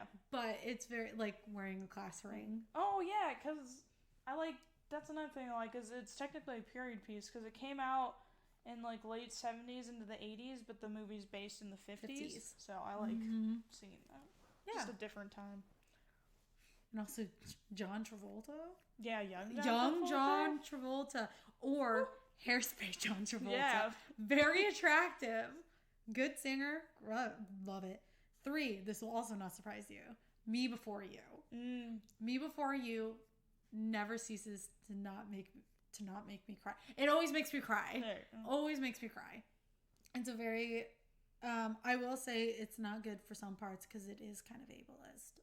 But the romance aspect of, again, realistic. Love does not heal people. Love doesn't always heal people. Sometimes it does, sometimes it doesn't. So relying on love to save someone solely because you love them is not a realistic thing all the time. Sometimes it is, sometimes it isn't. It's just a very realistic look on love and how people sometimes can't be saved by them. Also, the actor of Finnick is in it. Yeah, the guy who plays Finnick's in it. Also, Amelia. I always mix up her last name because the Daenerys. Daenerys from. But I always mix up her last name because the girl in Me Before You is also named Amelia. So I always think Amelia Clark, but I can't remember if that's Me Before You, Amelia Clark, or if that's her actual name. But her first name is Amelia, the woman who played Daenerys in Game of Thrones, which I've never seen. I have not either. I know her face, but she's in it. Both amazing actors. So. All right, we on 5? 4. I can't. This is why we number. Love Simon. I've never seen that. Oh. I really wanted to see it, but I never saw it. I love Simon. It's very much a gay movie that's based on a very palatable kind of gay, like middle class, white, gay kid. But I just find it so cute that just him like thinking it's all these different people and then who it actually ends up being. I won't spoil that for you, but thank you. It's just very it's a very adorable movie. Like if I just want like a nice, like it's got conflict of course, but it's nothing like doom and gloom. If I just want to watch a nice, cute, feel good gay romance, also funny, like the movie's pretty funny. Correct me if I'm wrong, but is that the first like gay like movie? Like I don't remember seeing like a lot of like openly gay characters in movies as main characters. Like openly gay, because I was thinking openly gay main characters besides like comedies. Yeah, like I'm thinking of like GBF, Gay Best Friend. Yeah, that whole movie had elements of romance in it, but it was mostly like a comedy teen movie. But Brokeback Mountain, that's... Oh, I guess Brokeback Mountain. They weren't open, though, because of the time period. They would literally get beat. Yeah. That movie's That sad. one was a very... Yeah, I've seen that movie, and I almost put that down as romance, because I really like that movie, too. But, yeah, because they weren't openly gay, per se. Or, I want to even emphasize even more, like, male gay. Yeah. Not... Because there's also But I'm a Cheerleader, which is a very renowned, still big cult classic as a very good LGBTQ movie. Yeah. But it's lesbians. So, well, they did have gay characters as side characters, male gay characters. But the main character was lesbian. So, I mean, like, was that, like, the biggest openly gay male main character? It was like also one from that made like it wasn't like a niche movie, like it was actually not like a blockbuster, but like it was a movie that like sold well. It was made by probably a high-end production company. It is, like I said, palatable, which is both good and bad, because some people, their take on it is that it's a little too palatable, like look at this nice middle-class gay kid. But it also helps put a spotlight on gay people and gay coming out stories, and also ones that are happy, because that also can be a stigma for like gay romances, is them always being doom and gloom and not supported, bullied. So. When it's still a reality, it does happen, but it's not nowadays. It's at least somewhat, maybe even just a fraction, at least starting to get better. And it's trying to promote that as a thing that we should strive for, where it shouldn't be a doom or gloom every single time. Yeah, exactly. Yeah, good movie. I agree. It's like a teen. I want to watch it too. So yeah. Oh yeah, I could tell. Because it came out when I was a teen, most likely, and I was like, I want to watch that. I love a good teen romance. Number 4, you also know this movie, Beautiful Creatures. It is my guilty pleasure movie, because it's not a very good movie. The book is so much better. Book is so much better. Movie, it's okay. It follows it for somewhat most of it. Like, the main parts, they follow the book pretty well. But some of the parts, they either completely lose, and it completely loses part of the story, or they kind of make it less in your face, like witches in your face. Like there was a sacrifice or something in the book, or like an attempted sacrifice, or somewhat like that, where it was like kind of a ritual, like kind of looked like the sacrifice, but didn't know for sure. But yeah, I like it. It's a very, it's one of my guilty pleasures. I always go back to it. So it gives me some kind of weird nostalgia, even though I didn't read the book until after I watched the movie. And I watched the movie as an adult, so I don't know why it gives me that nostalgia, but it gives me some kind of nostalgia. Also, the guy who plays Ethan Waite, he plays such a good Han Solo. I will fight anyone. In Solo, he's such a good Han Solo. Anyone can fight me on this. Very good. I'm so mad that people got mad that he was Han Solo. Anyways. My 5th one is The Duff. Damn, I totally forgot about that one. That's a good movie. Love that movie. I always go back and watch it. Mm-hmm. That's a very good movie. It's right up my alley because when I grew up, I loved a good teen romance that's in high school. Like, a girl that's a little less, like, well, that movie, she's, like, not popular at all. Like, she's popular. Well, she's popular because of her friends. Yeah, but somebody who's, like, you know, it's kind of the stereotype of somebody unconventional. Pretty. But yeah, I just sucker for that, and the comedy is so good. Also, Robbie Amell's in it, and loved him in True Jackson VP. Yes. For me, what I really like about the movie is my biggest romance trope. I don't have it really on here. Well, kind of. Princess Bride kind of had it. Oh, and La La Land kind of had it. Oh, Me Before You kind of. Never mind. Most of these have it. Is enemies to lovers, or like rivalries to lovers, which is definitely in that movie. Yeah, I love that kind of romance trope. It's so cliche. It's so, if they make it really, really creative, I like it. But like that kind of stuff, I really like. Those are the things I usually gravitate to, romance movie wise, because I don't really like romance movies except when it's like that. We'll be fine. We'll just go over. This will be just a 2.5-hour episode. All right. That's all of them, isn't it? Oh, that's mine. I need to go to mine. 5. Silver Linings Playbook. Also a little bit of Enemies to Lovers. Actually, it is Enemies to Lovers. Love that one. Very good. I will go on a tangent, though, when we cover it, because it covers mental health. So I will go on a little bit of a tangent, because I really like the movie. You can like a movie and it can be inaccurate, as long as it doesn't want to affect people who actually have it. So, like, depict it in a really, really negative way. For example, Split, DID, they depict it in a really, really negative way. Like, they'll kidnap you and kill you. But Silver Linings Playbook, it's not that bad. It just had some inaccuracies that make me go, you could have done better. But, yeah. Do you just want to list your alternatives? Yeah, my alternative, I only have one again, because I like romance movies, but I couldn't think of any. Because I was trying not to overlap with, like, movies I liked in other categories, and I was having a lot of overlap. But I have Warm Bodies, which I was like, does this count as a romance?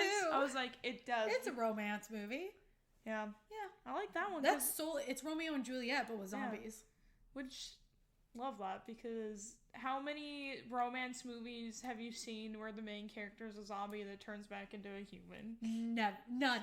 Exactly. Whatsoever. It's a very creative take on Romeo and Juliet. I like it. Me too. And I don't like Romeo and Juliet, but I like that. Also, gosh, what's his name? The actor that plays R. Yeah. Nicholas Hoult. I also like him a lot too. I think I only know him from that movie. I recognize him from another one. James and the Giant Beanstalk. I feel like he's in that. Yeah, he is in that. I knew it. Also in the X-Men movies as No, I've never seen X-Men. I've seen one and I don't remember what it is. He's also one of the main characters, the Menu. Oh, that too. I haven't seen it. I will watch it with you. And but I haven't seen it. He's gonna be in Renfield about Dracula's lackey. It's like a horror movie comedy, and Nicolas Cage is Dracula. I cannot wait to see that movie. It's gonna be solid. Okay, so I have 3. My number 6 is The Notebook, classic. 7 is A Star Is Born, also really good, very sad ending. And 8, Eternal Sunshine of the Spotless Mind. I like that movie. It's romance, but it's also a very sad romance. Yeah. It's a romance drama. So, really like that movie too. Okay, 3. That one's mine. Okay, number 1. Oh, this is fantasy and sci-fi. Number 1, Stardust.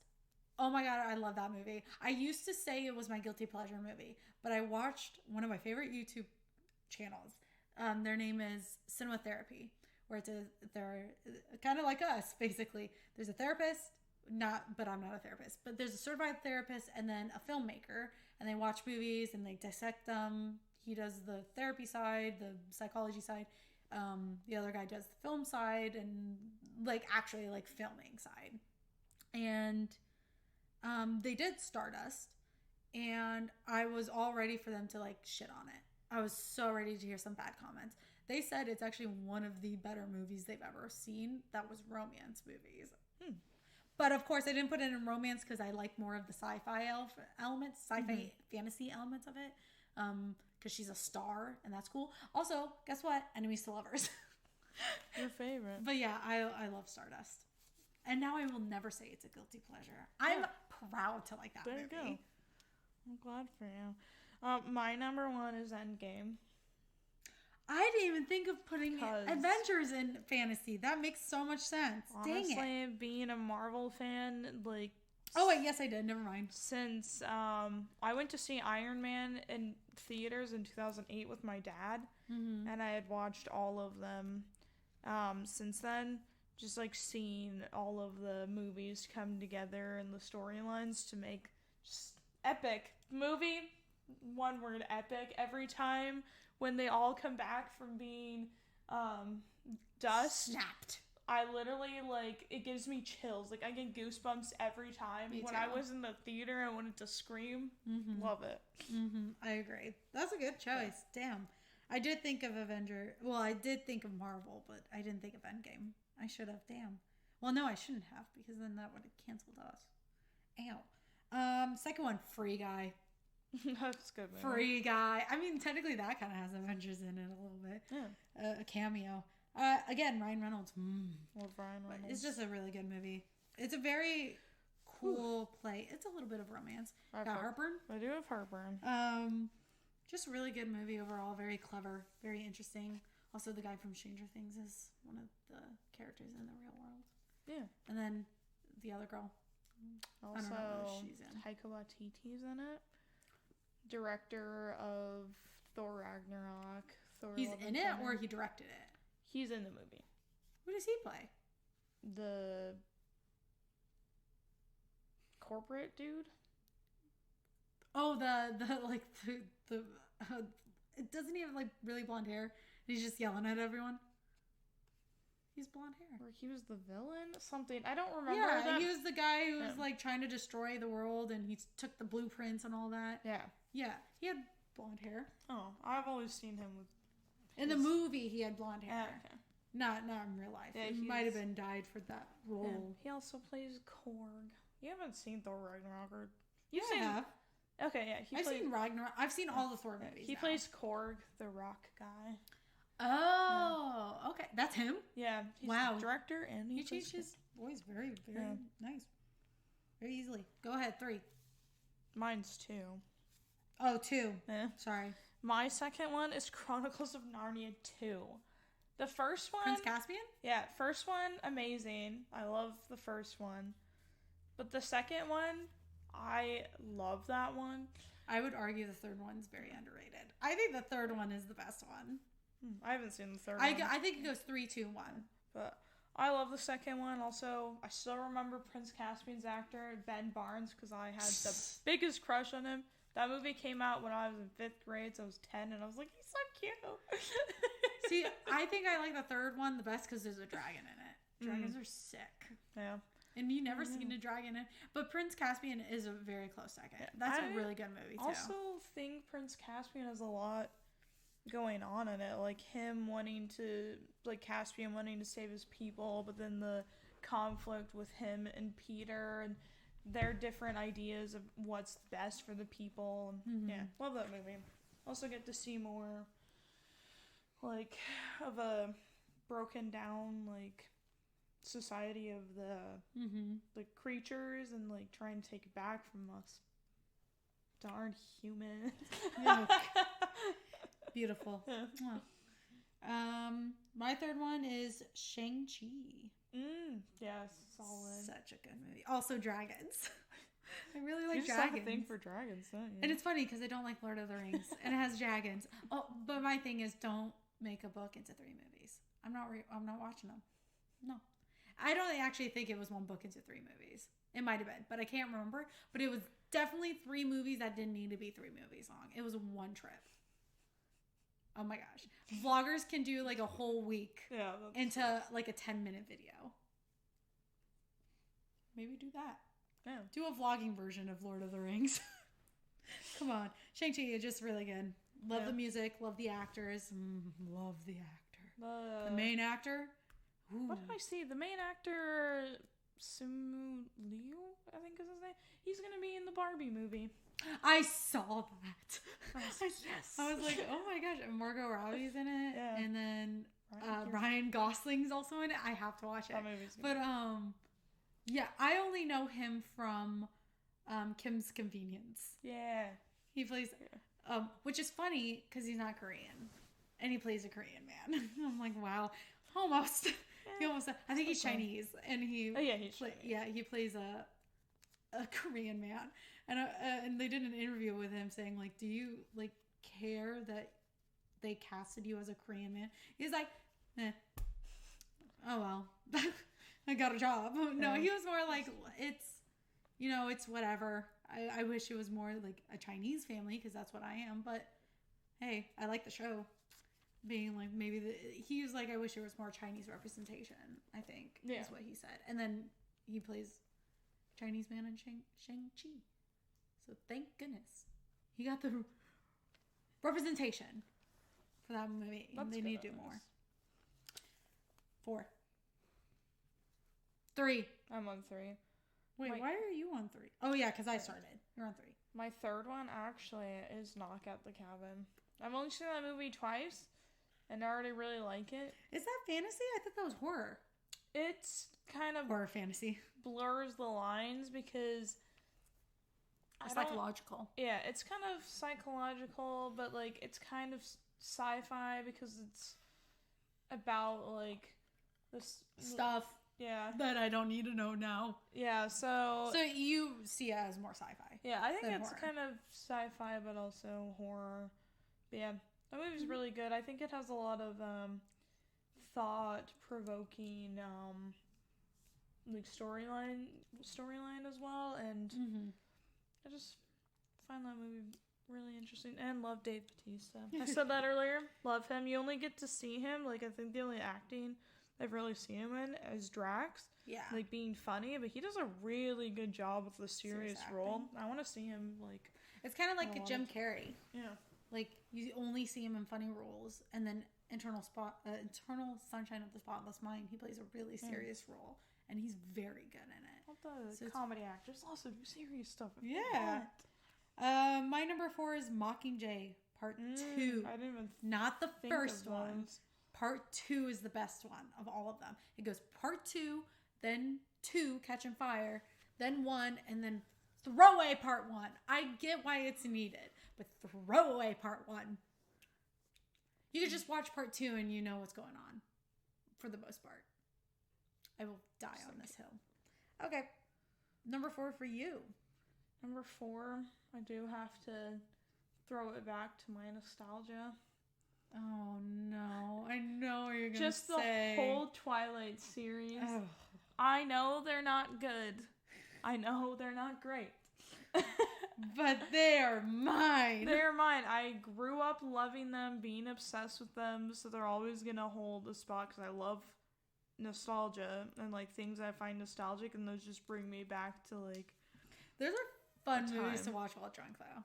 Yeah. Great movies to watch while drunk. Love those. I watch them, rewatch them, because if I just need something to throw on. Mm-hmm. So, not a great movie, but...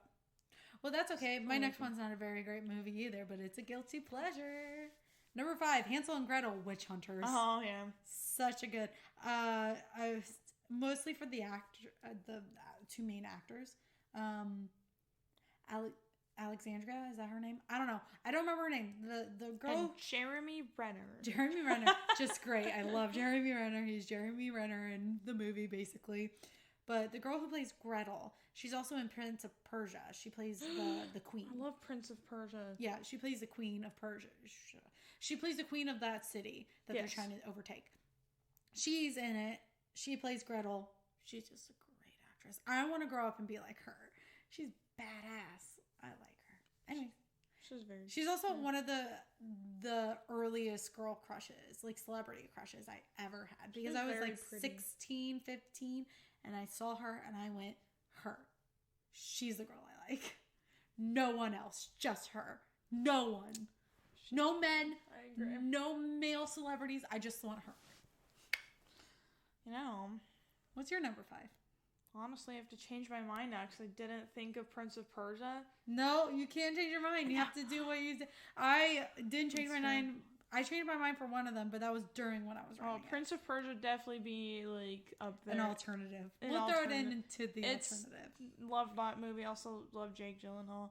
Well, I will go with my other option then, which is Under the Skin, which is a very interesting movie because it's a movie that I don't want to watch a lot because it's very... I don't know that movie. It has Scarlett Johansson in it. Essentially, it's kind of like an art house film where it's kind of weird and strange. Fun. I wrote a very long paper on it because I really liked the themes in it. But I have like, when people ask me what my favorite movies are, I have to say...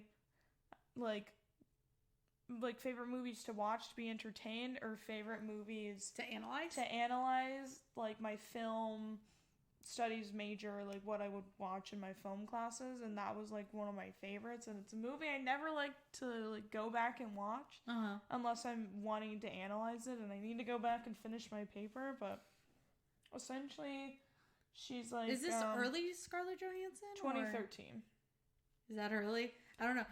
Was this during when she was Black Widow? Would be Black Widow by now because Black Widow she's well known. Came in the second Iron Man? First. Yeah. No, second. First. Yeah. I don't know. One of those two. Yeah. I think it's the second one. Second one. It is. But it's about her being an alien. Wow, I never heard of this movie. It's because it's... Was it an A-list movie? Not really. It's a very kind of indie kind of flick where not a lot of people have watched it because it's weird and kind of strange, so it's not very... Don't Worry, Darling was also very weird. But it had Harry Styles. But also had Scarlett Johansson. That movie is more... Don't Worry, Darling, it's more of a... It feels like an art film. It's more... That's more like a...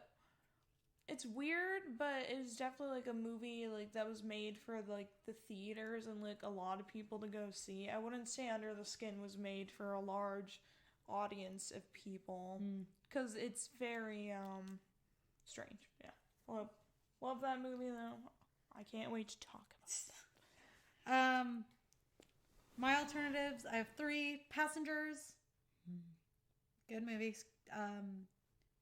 J-Lo in it. Jennifer Lawrence. J-Law. I meant to say that's Law. Jennifer Lawrence.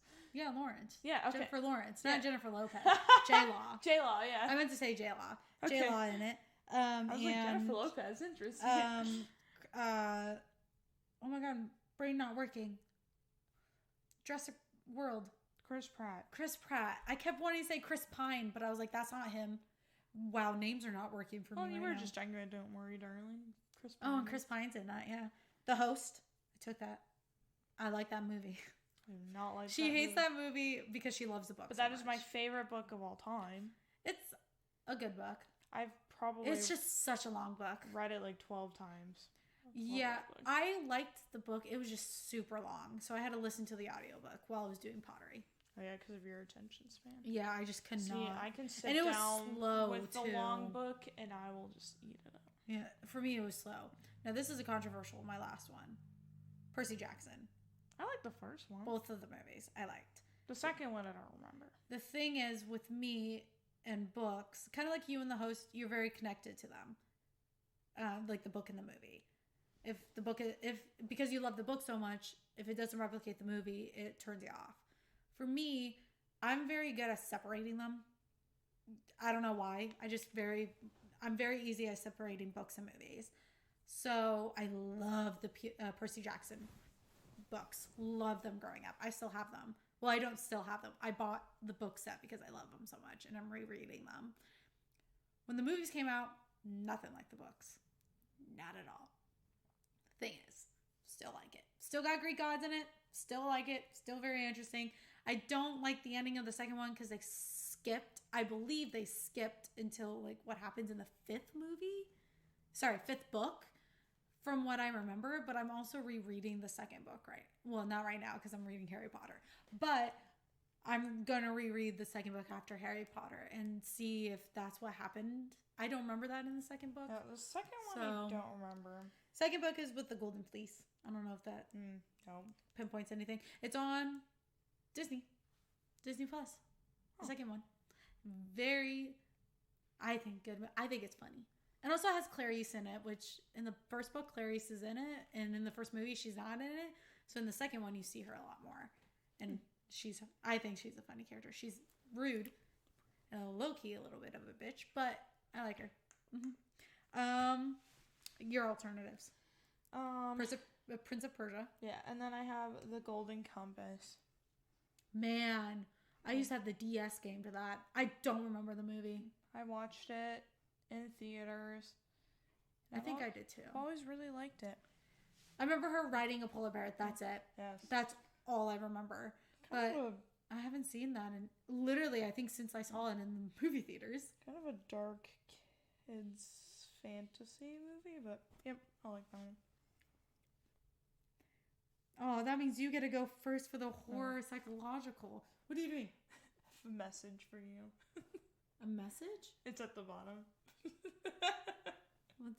It says drop price. Price drop. No, here. Oh.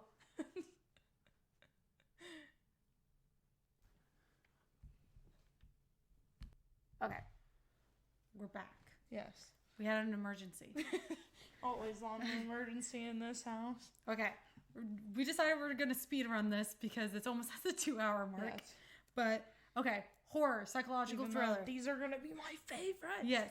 But we'll talk about them most likely. So, your first one, I'm so pissed off because I know you're going to take this one for me. Jennifer's Body. Oh, no, you didn't take that away. Yeah. Oh, you did take that away from me. Damn it. I can't believe you don't know that one. Jennifer's Body. Well, I thought you were going to do the other one, which I'm going to take away from you. Jennifer's Body is my number one. I will watch that 1,000 times. Jennifer's Body is really good. I had that at number 5. So and also Megan Fox. Solid. My number 1, Midsommar. Give me that. That's mine. You did take that from me. That's my favorite horror movie. I love it. That was a good one. That would be my number 2 if I could choose it. What's your number 2? My number 2 would be Barbarian. I have not seen that yet. We need to watch that together. That has become one of my favorites after seeing it like in theaters. I've watched it like 3 times already. I should really buy it at this rate instead of renting it.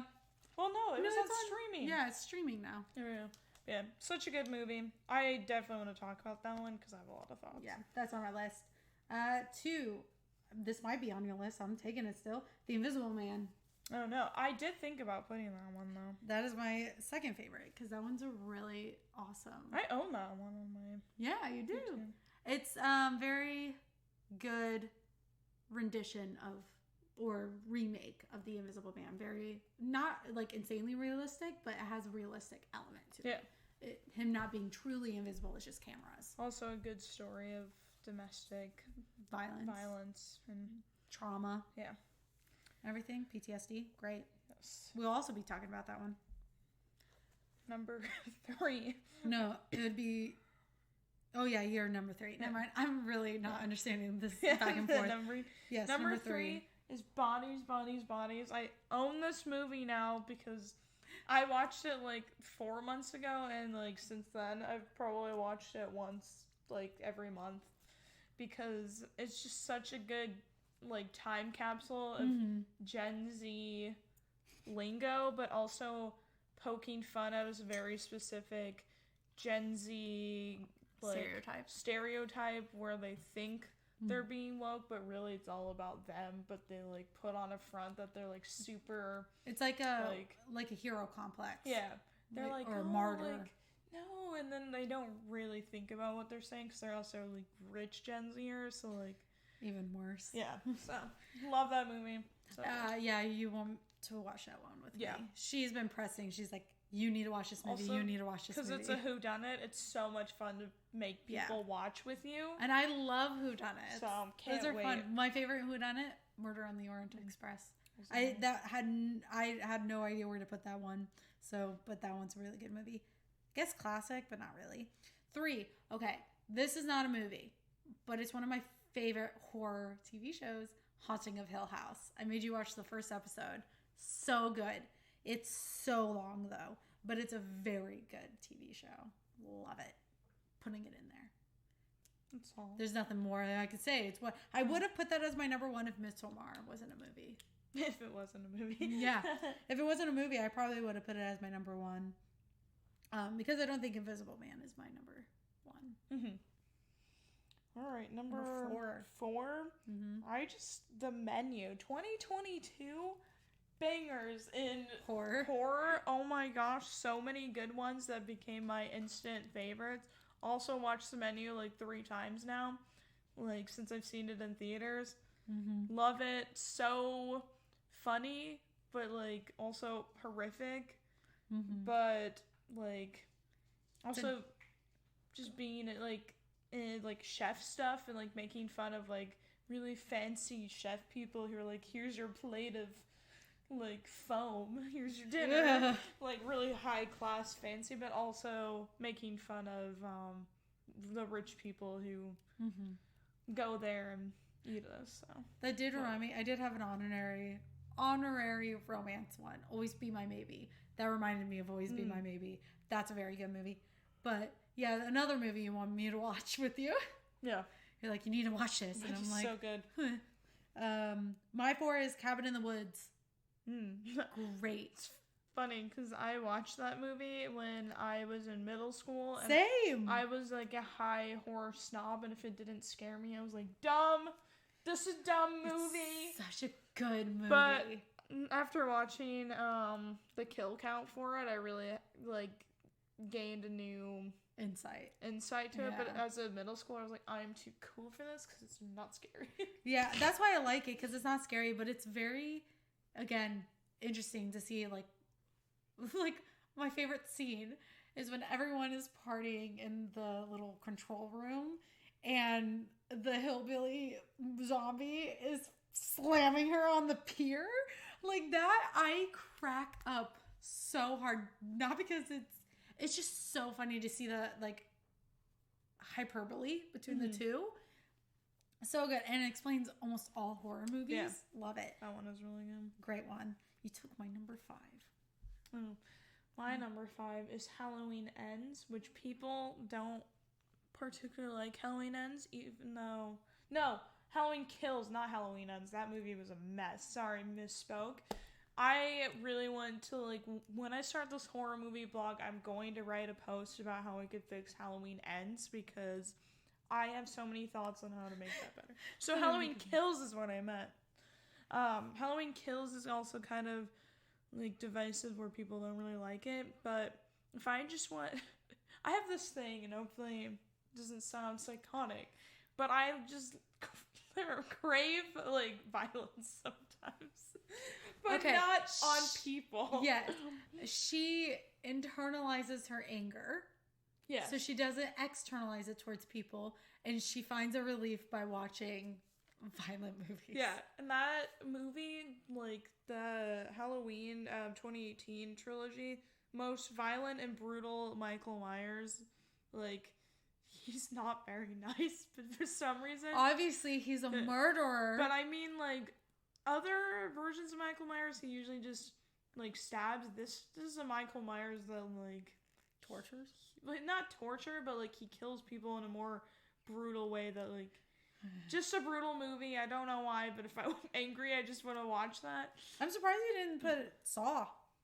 I actually don't like the Saw movies a whole lot. Oh, I thought you liked the first one. Like the kill counts of them, but I don't particularly like going back and watching the movies. The kill counts, by the way, we didn't explain this. The kill counts is the Dead Meat YouTube channel. They make videos called kill counts. Yes. So basically counting the kills but going through the movie. Yeah, so I liked those in that, but not... Gotcha. They're not movies that I go and watch. I actually laughed at... Oh, I remember you saying you laughed at Saw. Never mind. Which also sounds bad, but like, just Which one? Jigsaw? The Saw, I don't even know what number because they're all mashed together in my brain. But it had Chester Bennington, the lead singer of Linkin Park. Oh, with the car? Skin just... That one, I don't know which one it is. I'm guessing 4 or 3. Because it was so, like, insane that it was funny. Not because it was, like, brutal, it was funny. But, like, just the madness of it. I was just like, this is funny now. I don't know. Maybe I'm broke. I'm broke. Yeah, maybe my brain is, like, just crazed. Crazed violence. I'll have to say then my 5th, I have to bring in an alternative. I'm saying The Descendant. The Descent, not The Descendant. Yeah, The Descendants! Those are horror movies in their own way. No, The Descent. Very good. Female-only cast. Very good. Very good feminist movie to me. Actually, fun fact, we watched that together for the first time, and the person who recommended it to me was my dad. My dad was like, what kind of horror movies do you like? Because we have these kinds, and then for the less brutal but the really cool, my favorite is The Descendant. Oh. It's Descent. The Descent. Stop saying Descendant. The Descent. I'm surprised you didn't say Dr. Sleep. I don't see that as a horror movie. Oh, but it is a psychological thriller. I just didn't think about that. Actually, well, I can't put it now. Dr. Sleep. Damn, I should have thought about that. That is such a good movie. That is, never mind. If I could rewrite that, that would be my number 2. That's a good movie. I shouldn't have put Jennifer's Body. I should have put Dr. Sleep. Dang it. Ewan McGregor. Is that his name? Yeah. Ewan McGregor. That's so cute. I like him. Okay, what's your honorary? Malignant. The movie scared me the first time I watched it for some reason. Like, well, it's freaky. Yeah, I kept thinking of Gabriel the entire time. But after, like, rewatching it and, like, watching videos on it, it's so campy, so funny. Love it. Mm-hmm. And then my other one is, literally, my brain just broke. Oh, you didn't write another one? Yeah. I was just, I thought of it, but I forget. Oh, well. Do you know the plot? Oh, yeah, The Crazies. That's what I was going to say. You didn't say The Strangers. Oh, yeah, I forgot. I love The Strangers. I had that written down as an alternative because I was like, she might write that one down. Strangers, but you love The Strangers. I that do. Was used to be your favorite horror movie when we first met. That movie really scared me when I first met. It's a really good movie. You showed me the movie. Yeah. And I was like, this isn't scary. And then it got scary and I went, this is scary. Because it's also grounded and very realistic. Real, yeah. Yeah, The Crazies is a movie that I watched and I couldn't sleep after when I was in middle school. It's actually a very highly rated movie, I think, on Rotten Tomatoes, which as a kid I didn't really care that much. But, yeah, it's kind of like zombies, but they go crazy instead. So they're not really zombies, they're just people that get infected with this virus that makes them really violent and, like, they no longer think like a human. Mm-hmm. Yeah. Again, I have another surprising one that I thought you would say was Jeepers Creepers. I thought you really liked that movie. I do like Jeepers Creepers. Jeepers Creepers. I said that right? Yeah. Yeah, because I thought you said that was also one of your favorite horror movies. And Train to Busan. I forgot about Train to Busan. That's such a good one. I would also put Parasite. Parasite is like a psychological thriller almost. Oh, yeah. That's a very good movie, too. Those are also our honoraries. Yeah, I forgot about them. And then my 2 is Shutter Island. That's more psychological thriller. Very good movie. Love that movie. And again, not a movie. It's a TV show. But some episodes of Black Mirror. Supernatural. That's not horror. The first couple of seasons that I've been rewatching, some of it is very disturbing. Yeah, actually. It's disturbing, but I want to count it as horror. It's like a TV show that kids can watch. I watched it when I was in early high school, and it didn't really affect me that much. Oh, the first? And I'm a horror baby. Some episodes are very creepy. Some of them are creepy. I wouldn't classify it I would classify it as a horror drama. Yeah. Maybe. It's but I could fit in fantasy a little bit. And then I kind of started losing it. I'm gonna rewatch all of the seasons. I tried doing that. I stopped at season 10. Once I found out who God was, and I'm like, I'm good. I'm on season That's all I needed 4 on my rewatch. That's all I needed. Okay, classics. Last one, 5. We are at 2 hours and 4 minutes. Remember, I am not editing this, so it's gonna be 2 hours and like 30 minutes. Sorry. Classics. I go first. You're not gonna have this, but it's one of my favorites. Can you guess it? Black and white film. Oh, 12 Angry Men? 12 Angry Men, beast. I saw that on a list when I was looking for classic movies, and I was like, she's gonna say that. I love 12 Angry Men with all of my heart. Love it so much, I bought the movie. It's a very good movie. I really like it. And it's surprising because I don't really like black and white films, but I really like 12 Angry Men. It's the reason why I got into psychology, mostly. Nice yawn. She's bored of you guys. No. She's bored of me, technically. Damn. Okay, you're number 1. Go. The Lion King. Okay. That is a classic. That is a very classic Disney movie. I have nostalgia for it. I used to, as a kid, run around thinking I was also part of a herd of the pride. I wanted to be a lion. I had a lion Halloween costume. I lived the Lion King. I loved the Lion King. Also, musical. Tons of bops in there. Be Prepared. Oh, it is a musical. I was like, is it really a musical? All the time. I forgot. Yeah, they do sing in that. Oh. I was thinking, it just has music. I forgot. No, it's an actual musical. I'll go to work tomorrow listening to Be Prepared. Okay, my number 2, Breakfast Club. That's what I said for my number 2. Get out of here. It's mine. That's so funny. You're number 2. Mean Girls. Oh, I didn't even think about Mean Girls. Yeah. That is a very good movie. Mean Girls 2 is not it, but Mean Girls 1, very good. Very good, yeah.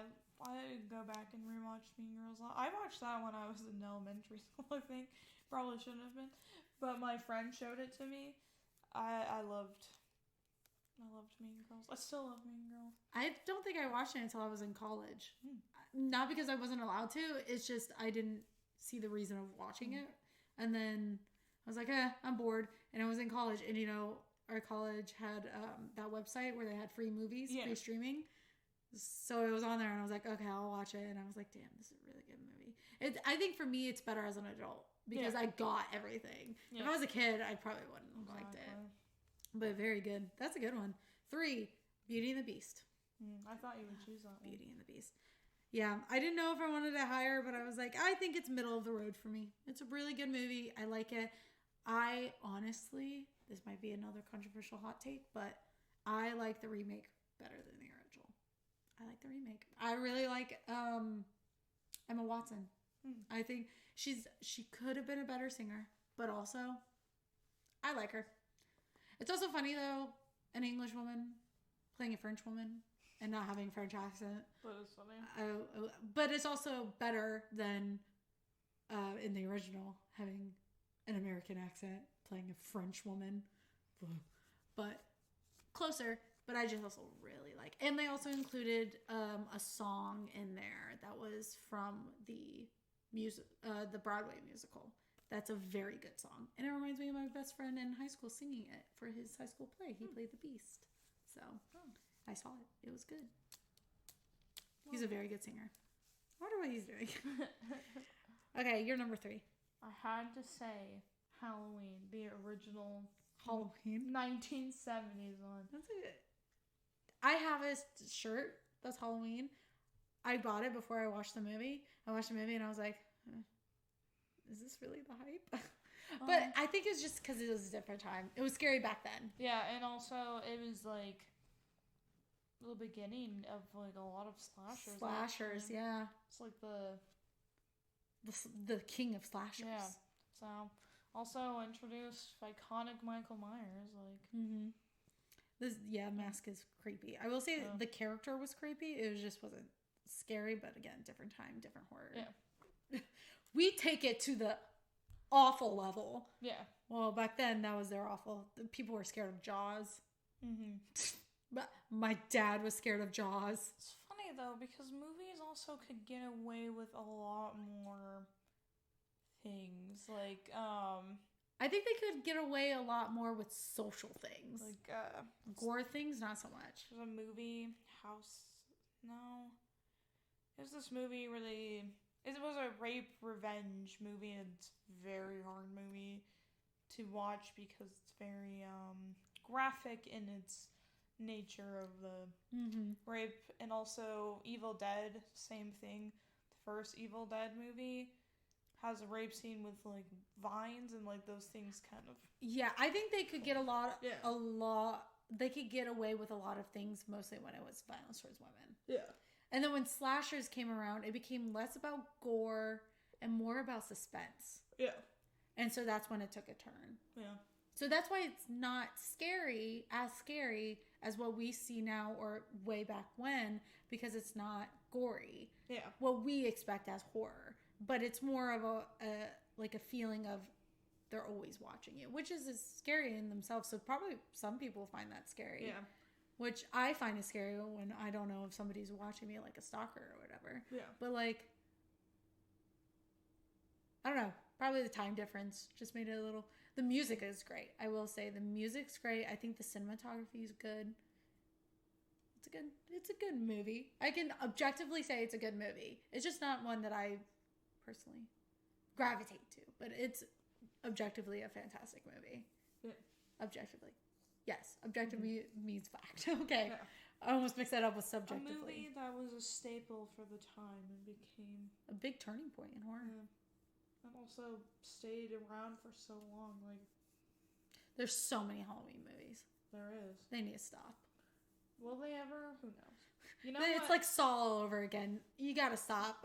You know what hasn't got a remake in a while though is Friday the 13th. The last one was in 2009. I think it's because they made like 27 of them, and they were like, we're beating a dead horse now. Well, it's actually because the rights to the movie or the character won't be released, and they've been like battling that to like get a movie. I think I remember that because there was Jason in a video game, but like they couldn't have him there anymore because the rights to the character.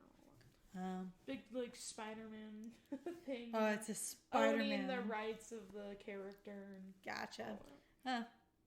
But maybe take it as a sign to maybe stop because you made like 27 movies. It's true. We're good. The 2009 one has Jared Padalecki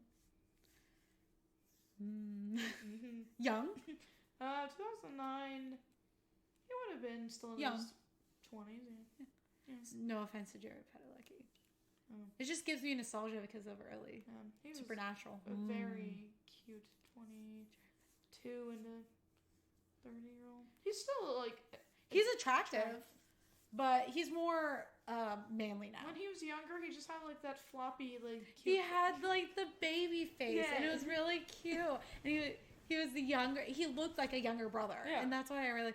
Jensen Ackles never changed, so he's always attractive, early and late. He looks the same. The only difference I see in age with Jensen Ackles is when he was on Days of Our Lives, and then Supernatural. There was a big difference because I think he had facial hair, but in that TV show he did, in the soap opera he didn't. But he doesn't age.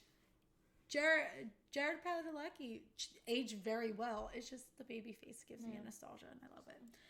My number 4, Wizard of Oz. Classic movie. It's fun. It has music, and I really like the Scarecrow. It's funny because I think I've only seen Wizard of Oz once, and I was really young, like elementary school, and it was on TV. That's the last time. I made a German because I was in German club in high school. We had a German convention. We would do German plays, so we had to speak only German in these plays. I did a wizard. I would write the English script, and then my teacher would translate it. And so I wrote a script that was Wizard of Oz themed, but it was also mixed with you've seen Whose Line Is It? Anyways, yes. They do the director, so they pause and they say do it this way. So I did that. It was a mixture. So it was Wizard of Oz. I keep wanting to say Wizards of Waverly Place. Wizard of Oz. And each character, like Dorothy, Scarecrow, Tin Man, and the Lion, they were all played by German characters, and the witch, all German like people, famous people. And then I played the director, so I would stop him and tell him to play it in a different way. And it was Wizard of Oz. Almost said Wizard of Waverly Place one more time. Okay, you're number 4. My number 4 is Silence of the Lambs. Oh, that's a good one. That's on all my list. I've only seen that movie a handful of times, but I still remember just like the impact it had when I watched it. I watched it actually for the first time in high school in my literature through film class, the class that made me sign up to be a film studies minor. Mm-hmm. And yeah, I really find that movie intriguing. This is going to be a shocker. I don't care for that movie, which is surprising because I'm a psychology person. So you would think I would really like that movie. Jeff told me to watch it. That's my dad. He told me to watch it, and I watched it. I watched it with Benji, and I was like, I'm kind of bored. It's a slow movie. It's a very slow movie, I think. And I think I need to watch it by myself and really pay attention to really get it, I think. Because I was with Benji, we were talking, we're cuddling. So, like, I was distracted most of the time. So maybe if I watch it by myself and actually, like, maybe take notes or pay attention a lot more, maybe I'll get it a little bit. But I didn't get it. But maybe that's because I was also dumb. And I need to rewatch it with better eyes. So, but again, I think that's an objectively really good movie. Yeah. It's one of the most famous movies of all time. Yeah. Even people who've never seen it know it. And Anthony Hopkins won an Oscar for only being in like 20 minutes of that entire movie, I believe. Nice. He's in. Or something like that. That's how you know you're the GOAT. I forget the amount of time. But it was like a short amount of time for a movie, and he was like, yep. You win. You win. Okay, you're number 4. That was your number 4. Sorry. My number 5 is Little Shop of Horror. Little Shop. I don't know that movie very well, other than my dad's ex-girlfriend loved that movie, and I remembered seeing it like playing on her TV all the time, but I never watched it. Such a good. What can you ask for more? A Venus flytrap from space eating people. Great. And it's a very, very good music behind it. And I'm pretty sure I've seen the musical version, like not the Broadway, obviously, but maybe in high school, I think we saw it. They performed it. We watched it. Very good. And I'm pretty sure, I might be wrong, but there's 3 singers in it who do like the theme song and songs in between and everything. I'm pretty sure those 3 singers were also the singers in Hairspray. The 3 like they were in the salon. What was that? The dress shop and singing and everything, and on TV. And Mama, welcome to those 3 singers. And there were also the singers who performed Nicest Girl in Town when it was segregated. So the white girls did it and then the black girls did it. So I'm pretty sure, but I might be wrong, that it's the same 3 singers. I don't know for sure, but they sound very similar. So I'm thinking that they might be the same. But very good. If they're not, all 6 of them, fantastic singers. Fantastic. Yeah, they're the only songs that I really remember from those movies is their songs. And then also from Hairspray, the ending song. Oh, yeah. That's about it. Big yawn. You're number 5. Yeah, so my number 5 is... I'm just kidding. Edward Scissorhands. I've never seen that, and I'm angry because I want to watch that. Oh, wait, no, I'm mixing it with the other one. Which one do you... The one, pies. They make pies. Oh, yes, Sweeney Todd. No, I mixed those. Never mind. But I also want to watch that. But I also really want to watch Sweeney Todd. I love Edward Scissorhands. My mom, like, when Halloween would roll around, we'd always, like, watch that movie. Because I thought you said you were going to dress up like him. That would be interesting. Just use Freddy Krueger gloves. Painted black. Also, iconic Johnny Depp performance. Mm-hmm. It's got a lot of interesting themes, actually. Was he in Sweeney Todd too? Yeah, he was the main. Gotcha. Just think. So that's why it makes him up. Tim Burton plus Johnny Depp. Plus Tim Burton's wife. Always. Tim Burton's wife is always in Tim Burton movies. If it's live action. Most likely Johnny Depp's part of it. Yeah, most likely. Tim Burton, Charlie and the Chocolate Factory. Johnny Depp and Tim Burton are... They're like this. Duo. They're best friends. That's a good... Well, I don't know if that's a good movie because I've never seen it, but it's a classic movie. Yeah. Very classic. A lot of people talk about it. My honoraries. Titanic.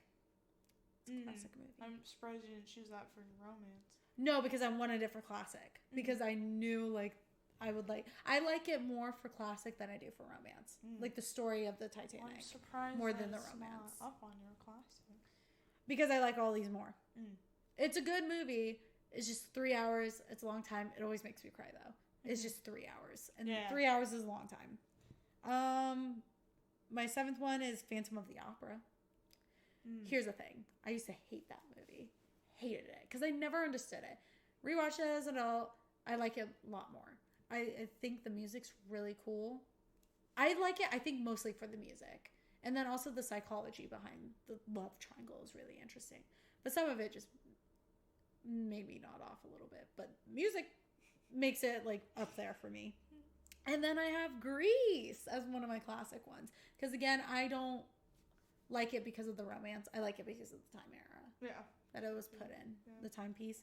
I like that. So I put it more as classic than romance. I could care less if they loved each other. Honestly, they could have just done a timepiece where there was no romance and I would still love it. Yeah, I guess their story isn't... It's about the romance, but you don't see them together a whole lot. Like, I rewatched it recently. It's very angry. Yeah. They're very turbulent.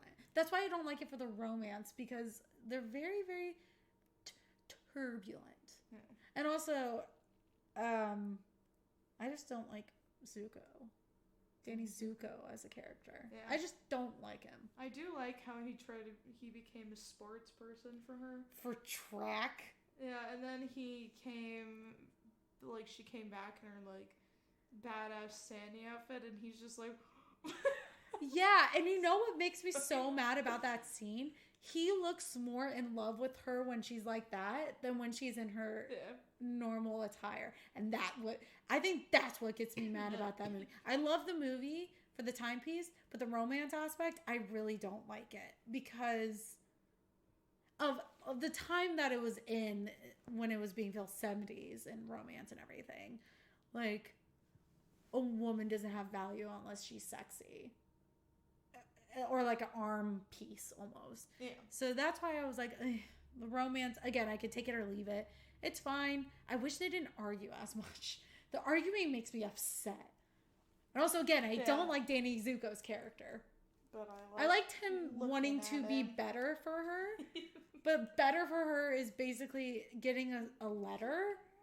Sorry, That's a good song, though. I'm just going to keep thinking of Grace now. Yeah. I think I'm a better man because I have a letter. It's like, no, you're still a shitty man. You just got a letter. A letter didn't track. Woo! My guy.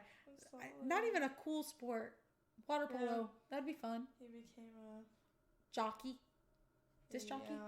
Nope, that's something else. Something like that. But music, I think music bumps it up for me, and the timepiece bumps it up for me. So I can be okay with the well, not be okay, but coexist with the romance. But yeah, that's just a little piece of who we are and what we like. We're pretty different. Yeah. I didn't realize how much our, like, entertainment differences were. This episode is 2 hours and 30 minutes long. We're so sorry, but... Hey, at least you got to learn something. This will probably be how long our episodes will be.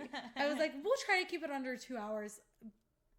No. We just talk. To talk. My throat is starting to hurt. Just call this talk.